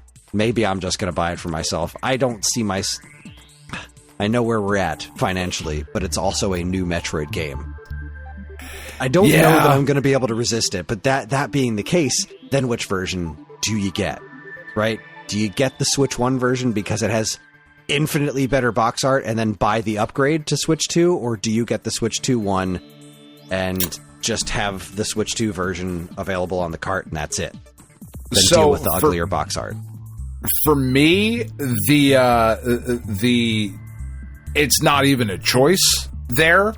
I don't really give too much of a shit about what is on the front of the box, because 99% of the time, 99.99% of the time, I'm going to be looking at the spine. And the And I spines would on much Switch 2 rather- games are much better. You're right. I do not like. I think the subreddit, the Switch Spines subreddit, is doing the Lord's work by having all of these like printable improvements. In my opinion, I do not like looking at that sea of red. I understand, like, it does make it like a very striking visual, but it also makes it difficult to find shit because it all looks exactly the same. I hate seeing the huge collection of Switch games and it's just a big fucking wall of red. So for this, like, I'm going to be looking at the spine. I'm getting the Switch 2 version. Do we have a picture of that yet, I wonder? Of the spine? I don't know. I know it's not Metroid red. Prime 4 Beyond on Best Buy's website. Now we just have the front. Yeah, it's going to have to be the Switch 2 version. It's just going to have to be. I mean, it really does. Like, God, yeah. Diggity damn. I love me some Metroid. I love that. Me I too. love that we live in a world where new Metroid games are a thing. I'm glad Prime 4 is finally happening and it's being released. I think the motorcycle looks super cool. I love that you can summon it at any time. It's not just for the big open desert area. At any place where the bike I fits, thought that you was can use really it. cool. Yeah, I thought that was neat. I'm legitimately excited for this game. I really, really hope it is not a letdown. Same here. Yeah, that's gonna really, really bum me out because, like, this is one of the reasons that I got a Switch 2. So, yeah, It's playing a Prime game without weird controls. It's a lovely thing. Prime Remastered, playing it with just regular dual analog controls was so delightful. And I really wish that they would do Prime 2 and 3 and Hunters in a similar fashion. But I guess we'll see. We got to get Prime 4 out first. yeah. And that's going to wrap up week old news. Holy crap, this is a long one. That's what she said. We're going to take ourselves another quick break, and when we come back, we're going to chat about what's going on in the checkpoint. You're listening to the Stone Age Gamer podcast from geekade.com. Stick around.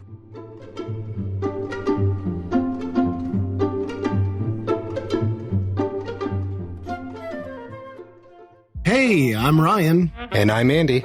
Neither of us are David Crane, but we are the hosts of David Crane's Amazing Movie Time. That's our monthly Geekade Patreon exclusive podcast that covers movies that are cult classics, weird, or just sometimes laughably bad.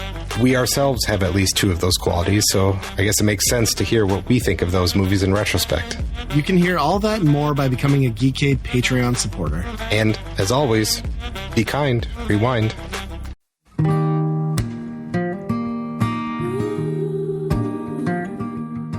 We are Safe at Home, the leading dog rescue in the heart of New Jersey.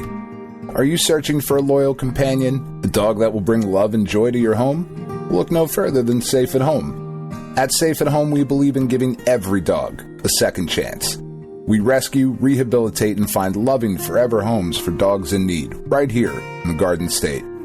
Our dogs are ready to make a lasting impact on your life. Each one has a unique story, a wagging tail, and an incredible capacity for love. When you adopt from Safe at Home, you're not just gaining a pet, you're becoming a part of our family. Our dedicated team ensures a seamless adoption process, providing ongoing support and guidance. With New Jersey's beautiful parks, beaches, and trails, you and your new furry friend will have endless opportunities for adventures and cherished memories. Safe at Home relies on the support of compassionate individuals like you. Your donations and volunteer work enable us to continue saving lives and finding forever homes for these amazing dogs. Join us in creating a safer, happier community for dogs in New Jersey. Together we can make a difference and give every dog the chance to feel safe at home. Visit our website or call us now to learn about how you can be a part of the Safe at Home mission. Safe at Home, because every dog deserves to be loved and protected. www.safeathomerescue.org.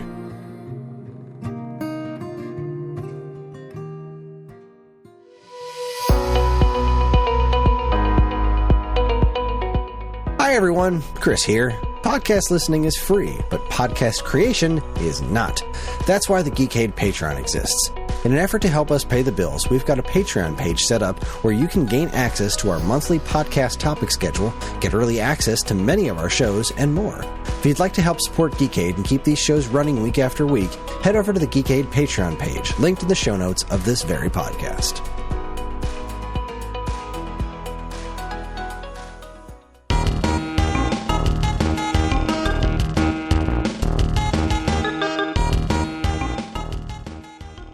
All right, everybody, we are back, and it's time to see how we're doing, what's new and exciting in the lives of us. Welcome to The Checkpoint.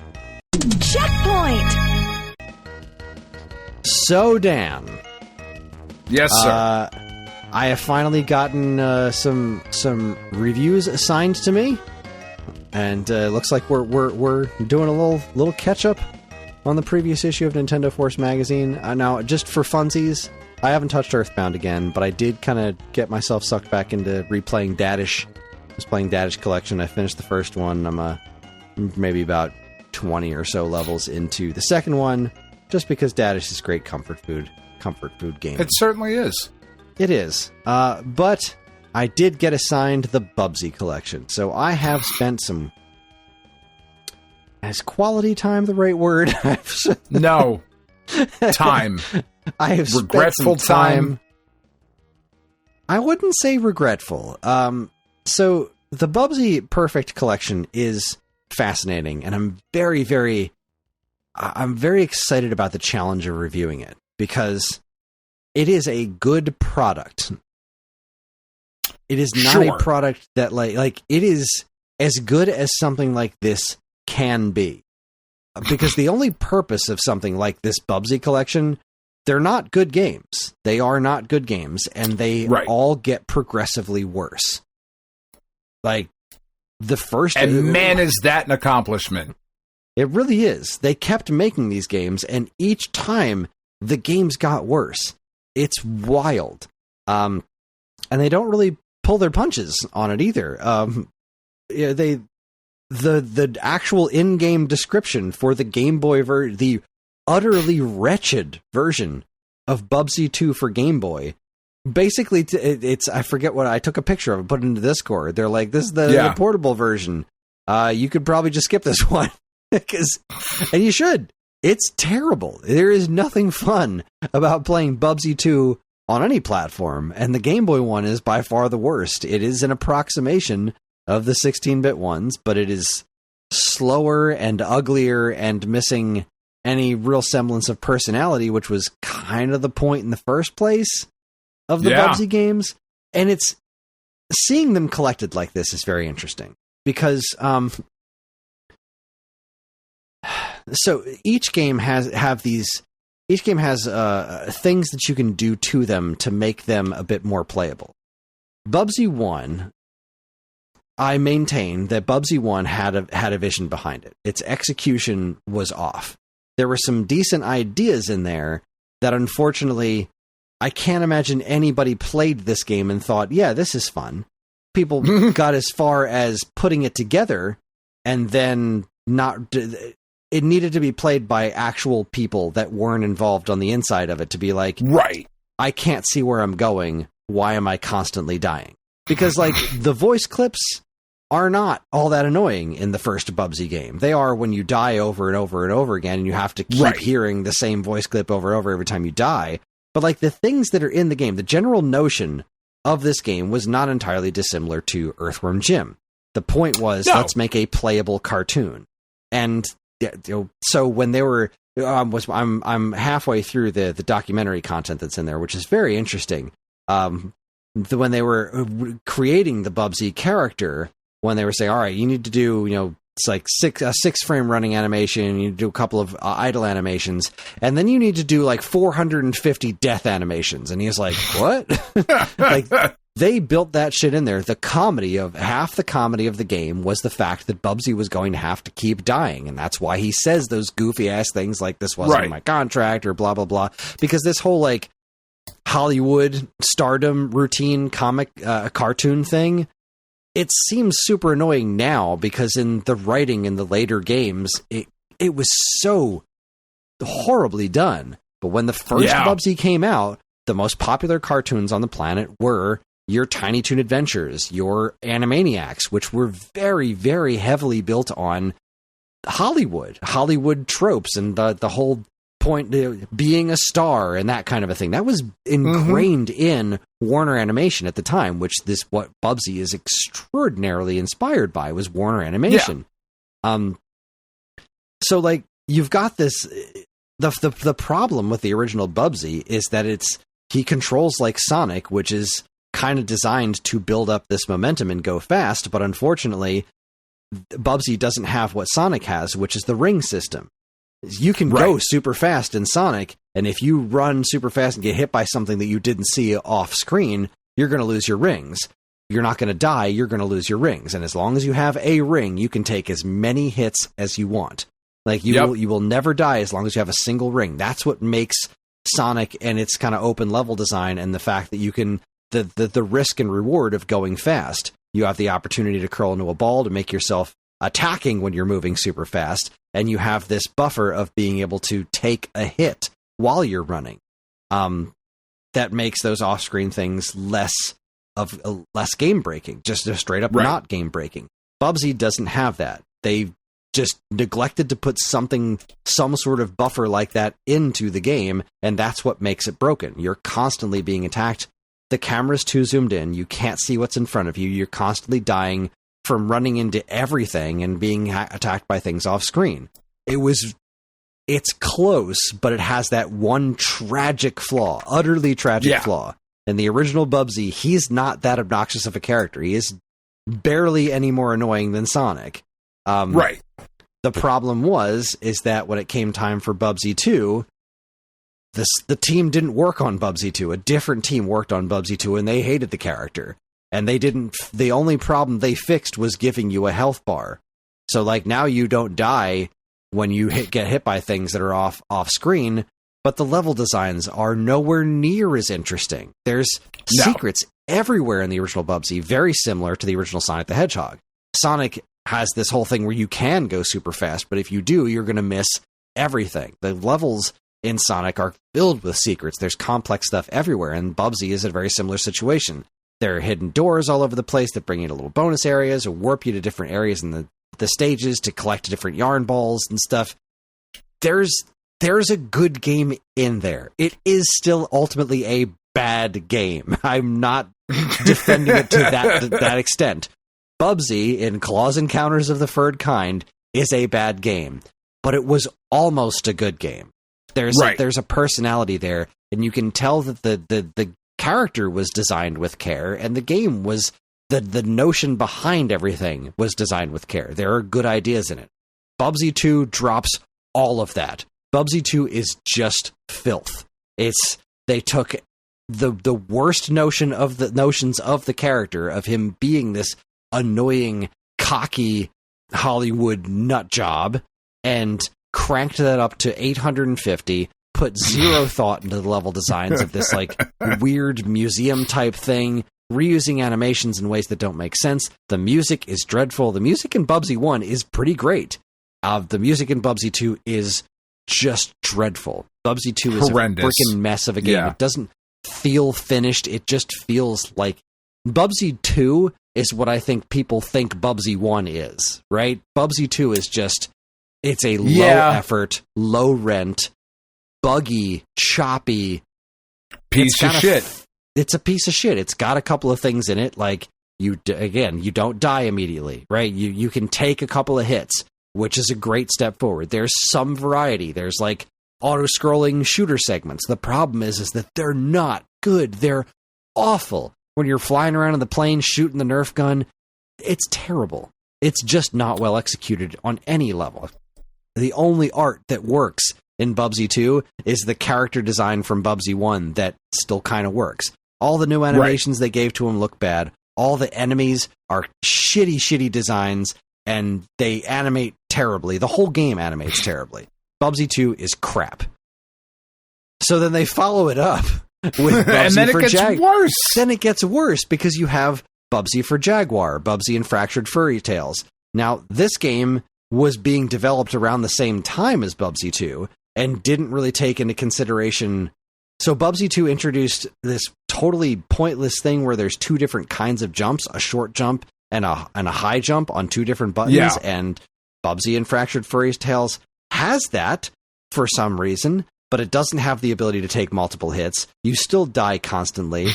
It's kind of neat that you can hear Bubsy's voiceovers in a higher fidelity, I guess, but oh my god, you want to talk about wretched. It's Fractured Furry Tales is worse than Bubsy 2 in that it's more of Bubsy 1 but worse, whereas at least Bubsy 2 tried to improve on Bubsy 1. So it's like, wow, this is really bad. There's nothing fun about this. Other than the novelty of being able to say that you're playing a Jaguar game, because how many people can really say they've played the Jaguar? So not me. I mean, I think I probably played it at your house, but probably for like a minute at some point. I must have made you do that, but yeah, I'm sure you did. 3D. You get Bubsy 3D, which is again all of the voice work and Bubsy's personality is cranked up to its ultimate obnoxiousness, and the controls are terrible. The level design is just bonkers. It is a painfully unfun game to play. It does have some unique ambition, but like it's famously when that game was being developed, they brought it to E3 the same year that Nintendo brought Mario 64, and they were like, well, we're fucked. Can we start over again? And they were like, oh, so that's how you make this work. And then Accolade was just like, absolutely not. You can't start over again. We don't have that kind of money for this project. You're going to have to finish what you've got. And it was bad. But they do have this really interesting thing that they threw into this collection, which is a version of Bubsy 3D with modern controls. It's still bad, but it's playable. So to kind of get back to the point of what I was saying before, what they tried to do in this collection was, with respect to the original source material, as much as you can respect it, they've given you free options to make the game slightly more playable. So like Bubsy 3D is wretched no matter what you do, but now you can actually play it in a way that doesn't make you want to die because of its controls, at least. Like, you can experience what the game has to offer, which, again, isn't a lot, but you can at least see what they're going for, because they've lowered that barrier of entry of just like, we don't know how to make a 3D game work yet, right? Because Mario 64 hadn't happened. So you can almost, forgive is not the right word, but you can understand where they were coming from with the creation of Bubsy 3D. In the other games, you can turn on things like infinite lives, infinite time, and invincibility, which do have some strange side effects, like as far as the music is concerned, because they're basically just letting you run the game's internal invincibility thing, like you constantly have that power-up. So sometimes it'll mess with the background music in weird ways, like the stage won't be playing the right background music at the time, which is very odd. But you know, it's an interesting trade-off, because when you are invincible, then you can kind of start to play the game the way that I think the levels were designed for you to play them, of like not having to constantly stop and scroll forward and scroll up and scroll down to see what's in front of you, to take the entire game step by micro step. Like with the invincibility turned on, you can kind of start to experience the game the way you might think that the game was designed to be experienced. So there's something to it, you know. It is an interesting study, because you can see, like, okay, when you're watching these interviews with the people that created this character, you can tell why they created it and why he's drawn the way that he is, why he is the way that he is, and that there was something there to begin with. Like, why are you like this? You can kind of tell where this came from, and then just kind of watch how it all continuously went more and more wrong over time. It is a fascinating collection of bad games. So the question is, can a collection of bad games be a good game? Because it is serving its purpose, which is to shine the best possible light on these games, but there is no fixing them. There's just experiencing how bad they are for yourself. So I have no idea how to really rate this thing, because they made Bubsy 3D playable. They didn't make it good, but they made it playable, and this whole thing is very monumental achievement. It is. They didn't just slap this stuff in a box. They didn't just take these games. They tried to make it so that you can experience these things and try to figure out why this character has somehow endured all this time.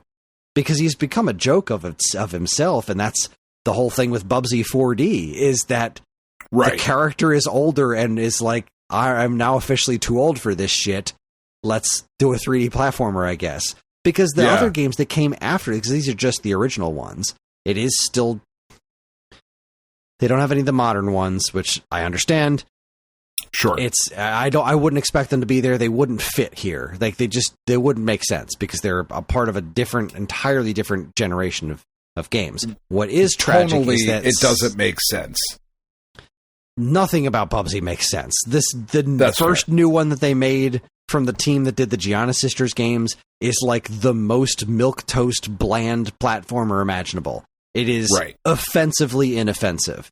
Then the one that came after that was the one by Choice Provisions, which is basically Runner. So it's a good game, but it's not a Bubsy game. It's got nothing to do with the Bubsy games. So what? So what are we doing here? Yeah, exactly. So what are we doing here? You're not evolving this formula. You're just taking the kind of game that you make and slapping Bubsy characters in it. Right. Okay. The one thing that is tragically missing from this collection, which I said before on the show when they announced the name of it, the perfect collection, is not the perfect collection. It is missing a game, which is Super Bubsy. Super Bubsy is the PC MS-DOS port of the original Bubsy game, and it's not just like the difference between the Genesis and the Super Nintendo one. A lot of the art has been redone. Things have been touched up. It runs at a higher resolution. Characters have more animations. The music's completely different. Like, yes, it is effectively the same game as Claws Encounters the Third Kind, but it is a very different flavored version of it.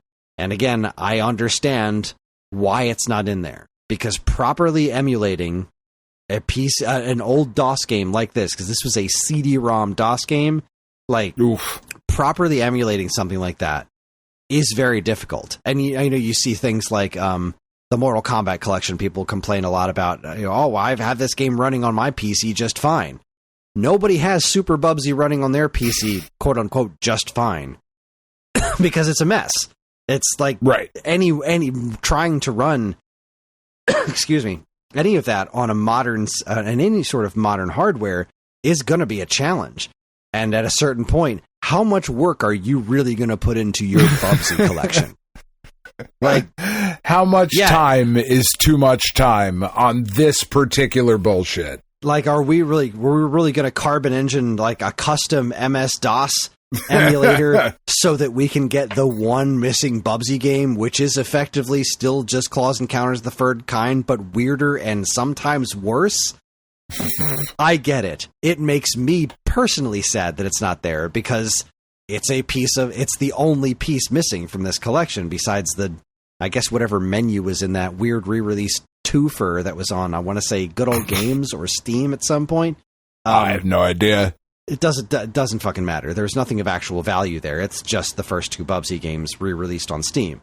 But this one is a genuinely unique version of it. And so that not being there does suck. That is a disappointment, to be sure. But I understand it, because it would take resources, way more resources than it makes any sort of financial sense to dedicate to your Bubsy collection. So yeah, I don't know. I think I just talked for 20 straight minutes about Bubsy. I think you did. I don't even know where I live anymore. It's fascinating. It is an utterly fascinating collection. I love that it exists, but how could I possibly recommend it to anyone for anything other than its historical value? Because the games aren't fun to play, except to a degree, the first game on Super Nintendo. There is fun to be had in that game. Not a lot of it, but it's there. Outside of that, there's nothing but curiosities here. It's nothing but interesting, but never good. Yeah. So, fascinating. And like I think the most interesting part about that is that usually you will couch that statement with, to me or in my opinion. But I think we've all kind of collectively agreed that past the first one, these are just bad games, objectively across the board. Yeah, and even the first one is still a bad game. It's still a bad game, but it's got more redeeming qualities than the other ones. Yes. But it is, you son of a bitch. Sorry, we're in overtime, and dude just got, Flyers just had a breakaway, and he just got tripped. I think there's a penalty happening here, but I'm not sure. Anyways. Oh, they're getting a penalty shot. They're getting a penalty shot. Oh, boy. Okay, but yes. But like what we talked about last week, Eight Eyes, right? Right. There are people that legitimately really like that game. And there are arguments to be made. We didn't love it, but there was at least something there that you could see where you'd be like, all right, I understand why somebody would dig this and whatever. Whereas with the Bubsy games, like, there's just not, at least in my experience, there's just not a group of dedicated fans who are like, actually, here's what you didn't get about Bubsy 3. And it's like, well, yeah, because it's fucking awful. So it's just a bad game. It's just bad. So what, like, ultimately, it is an interesting product, but who is it for? It's for me. Like, it's for people who are interested in the history of video games. That's really what it's for. You've got to be somebody who's interested in game history. Because how much is this collection? That's a good question. I mean, I know the physical version is probably like at least 40. Yeah, I feel like anything more than that is crazy. I feel like even that is crazy if I'm being honest, but like just trying to think about being respectful to the time and effort for the documentary footage and all of that stuff. A $40 price tag, I guess, seems fair. Oh, but it's $20. It's on sale currently for $15.99. Yeah, this is good. Zegras missed the penalty shot, so we're back with a minute 47 left in overtime. Still tied. I've been talking about Zegras for years. What a piece of shit that guy is. That guy's awesome. Zegras is great. Is he? I have no idea. He's doing really well. I'm kind of shocked that he missed the penalty shot. I don't watch a ton of hockey. There's too many white people. I just don't care for that. Fucking white devils. Anyways, so I also got that's what I've been playing. I also got assigned reviews for the Mortal Kombat collection, which I cannot wait to get started on. I'm still trying to check out if I can get a review code for it. I hope that I can, because I don't want to spend the money, but also like if I gotta, I gotta, because I've been itching to play this game. Right. I know that there's been a lot of negative talk about it, but also I am just I'm a huge fan of the classic Mortal Kombat. I cannot wait to wrap my hands around this. I also got assigned to review Ninja Gaiden Ragebound, which I'm very excited to write about. I have very complicated thoughts on that game. I thought it was great. I just don't know that I would say it was a great Ninja Gaiden game, because it doesn't really play like the classic Ninja Gaiden games that it's supposed to be playing like. It is a Ninja Gaiden, which is just a strange thing to say. But it was a great game. And I also got assigned the Namco pack for Atari 50, which that's very cool. Haven't had a chance to download or do anything with it. I didn't get a review code for it, but it's only a couple of bucks. I don't really mind paying for that one. That I'll probably just wind up doing that over the weekend if I have any time to do it. I cannot wait to sink my teeth into that documentary content, because Namco and Atari's history is utterly fascinating, especially wrapped around the Pac-Man game. I'm thrilled. So I've got those reviews so far. I think I might even get another one thrown my way, because Lucas said that he was going to be hitting me pretty heavy with the reviews this month, and I certainly don't mind because Right. I like writing about video games, and I could use the money. And it's been just like I kind of suspected. It has kind of kickstarted my drought because I went back to replaying Dadish in this video game drought that I'm in, and that brought me some joy. But it's when I'm kind of being forced to play a game, like, okay, well, now you have to play this, that kind of snaps me out of it. So I'll probably do a little bit of a replaying of Ninja Gaiden just to refresh myself, and watch the rest of this Bubsy documentary content. I think I'm done playing the games. I think I'm done putting any more time into the games themselves. I think I've given them their dues. The emulation's great. My one complaint about the actual gameplay themselves, I will say one more thing about the Bubsy collection. The one complaint that I have is that Rewind works very similar to Nintendo Switch Online, where it's like you press the L and R buttons and it brings up that a bunch of windows at the bottom and you can rewind. The gaps between where you can rewind to are too long. They're longer than the Nintendo Switch Online ones. So you'll be constantly dying, but then your shortest rewind time is farther back than you want it to be. So you're not just going back to like a second before you died. You're going back to like 2 seconds before you died. And that does get kind of annoying, especially with Bubsy games when you're constantly dying. But that's really my only minor quibble. The games, the CRT filter looks nice. I like playing them clean. You can zoom them in to fill your screen without stretching, like just fill the top and bottom, which you can't do on the Super NES, Nintendo Switch Online, because they did just release the first Bubsy for Super Nintendo on NSO as well. So it's weird. It is a very strange thing that they did that. I don't know why they did that right after releasing this collection, but hey, man, whatever. Yeah, it is a very well done collection. Huh? I mean, I'm happy you're happy. I think is where we end up on that. That's yeah. So take us home, Dan. What you been up to? Man, fucking not much. Like I said I think I said it at the top of the show. That was so long ago now. My cousin, who I haven't seen in a number of years, just one of my absolute very favorite people on the planet, is in from Utah. He got in this week, and we are doing a celebration of life for my Uncle Jim next week. Which, he was the chief of police in a town here in New Jersey, in Franklinville, or not Franklinville. No, it is Franklinville. Down here in South Jersey, he was a retired chief of police. From there, he passed away from dementia. Just a horrible fucking way to go. And he was a wonderful man, a complicated cat, but like a hippie police chief is just a weird kind of thing, but he was a great dude, and I loved him very much. And my cousin lives out in Utah now. He moved out there a number of years ago, and like my cousin and I, when we were growing up, we were as close as brothers. Just my very best friend, and when he moved away, it just he had to.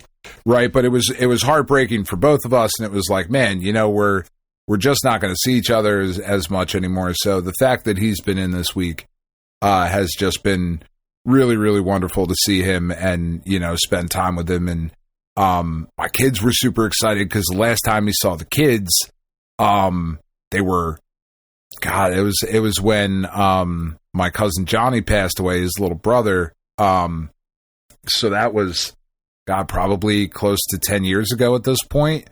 So my kids were like 5, 6 years old. So they were super excited to see their, Uncle Ryan's coming. We can't wait to show him all our shit and all that stuff. So it really hasn't left a lot of time to do much anything else. But I will take seeing one of my very favorite people on the planet. I'm going to get it. We're kind of trying to get as much time in as we can for the short amount of time he's here before he's got to drive back out to Utah and, get back to his life. So I'm going to take a day or two off of work next week, and and we'll go raise some hell, and it'll be a good time. But we really haven't, we really haven't been playing any games or anything like that. I've just been, doing some stuff on Snap and Puzzle and Dragons and whatever. Played a little bit more of Silksong this week, trying to get through that. A little bit more Death Stranding, just trying to get through that. I just really haven't had time to sit down and focus on anything. But maybe in this upcoming week, I don't know. We'll see. He's leaving Wednesday, so maybe I'll actually have time. Then I won't have this family obligation anymore. I can get back to the important shit like video games. So yeah, that's all I got. It was a boring week. It was a quiet week. I finished The Shining, and I repicked up Slaughterhouse 5, which I haven't read in forever, so I probably have, I don't know, about another hour's worth or so of reading to finish that. Because I would like to get my my reading. I'm up to 15 books for the year. I don't know that I'm going to get up, because I wanted to do 2 books a month this year. I don't think, when I finish Slaughterhouse 5 tomorrow, or maybe even tonight before I go to bed, I don't think I'm going to get from 15 up to 24 by the end of December. But I'm pretty happy with the amount I've read this year, and I feel, good jumping back into it. So we'll see. For you. Yeah, we'll see how it goes. To close things out, we were in a shootout. Zegris made his goal in the shootout, which was the only goal scored. Flyers win 6-5. Like I said, real piece of shit, that Zegris. That's what I expected from him. That's right. Oh boy, apparently Naga is waiting on me right now. Oh shit. She's standing outside my bedroom door. She appears to be waiting for me. Oh. Well, on that note, then, we're wrapping up now. Not that she can understand English, but yeah. But she all right, gets everybody. It. That is it. That's our show. Join us next time for the November 10, 20, 30, 40, where we talk about important, notable releases from November 10, 20, 30, and 40 years ago. We are on most social media platforms, and if you want to get in touch with us, we aren't very difficult to find. All it takes is a quick look at our show notes, and you'll see links to our social media accounts, as well as all manner of other fun stuff, like a link to our namesake, StoneAgeGamer.com, and more useful links than you can shake a joystick at. If you'd like to get early access to this show's episodes, as well as a bevy of other shows on the Geekade Podcast Network, check out our Patreon, also linked to in the show notes. And also keep this show running week after week, and all our patrons are loved and appreciated. This show's theme song, Squared Roots, was written by Banjo Guy Ali. You can learn all about his wonderful music and more by following the link to his YouTube channel, also in the show notes. And finally, as always, we'd like to thank our intrepid editor, Evan, for making this show listenable for all you folks. We'd like to thank all you folks for listening in the first place. That is it. On behalf of Dan and myself, keep playing games.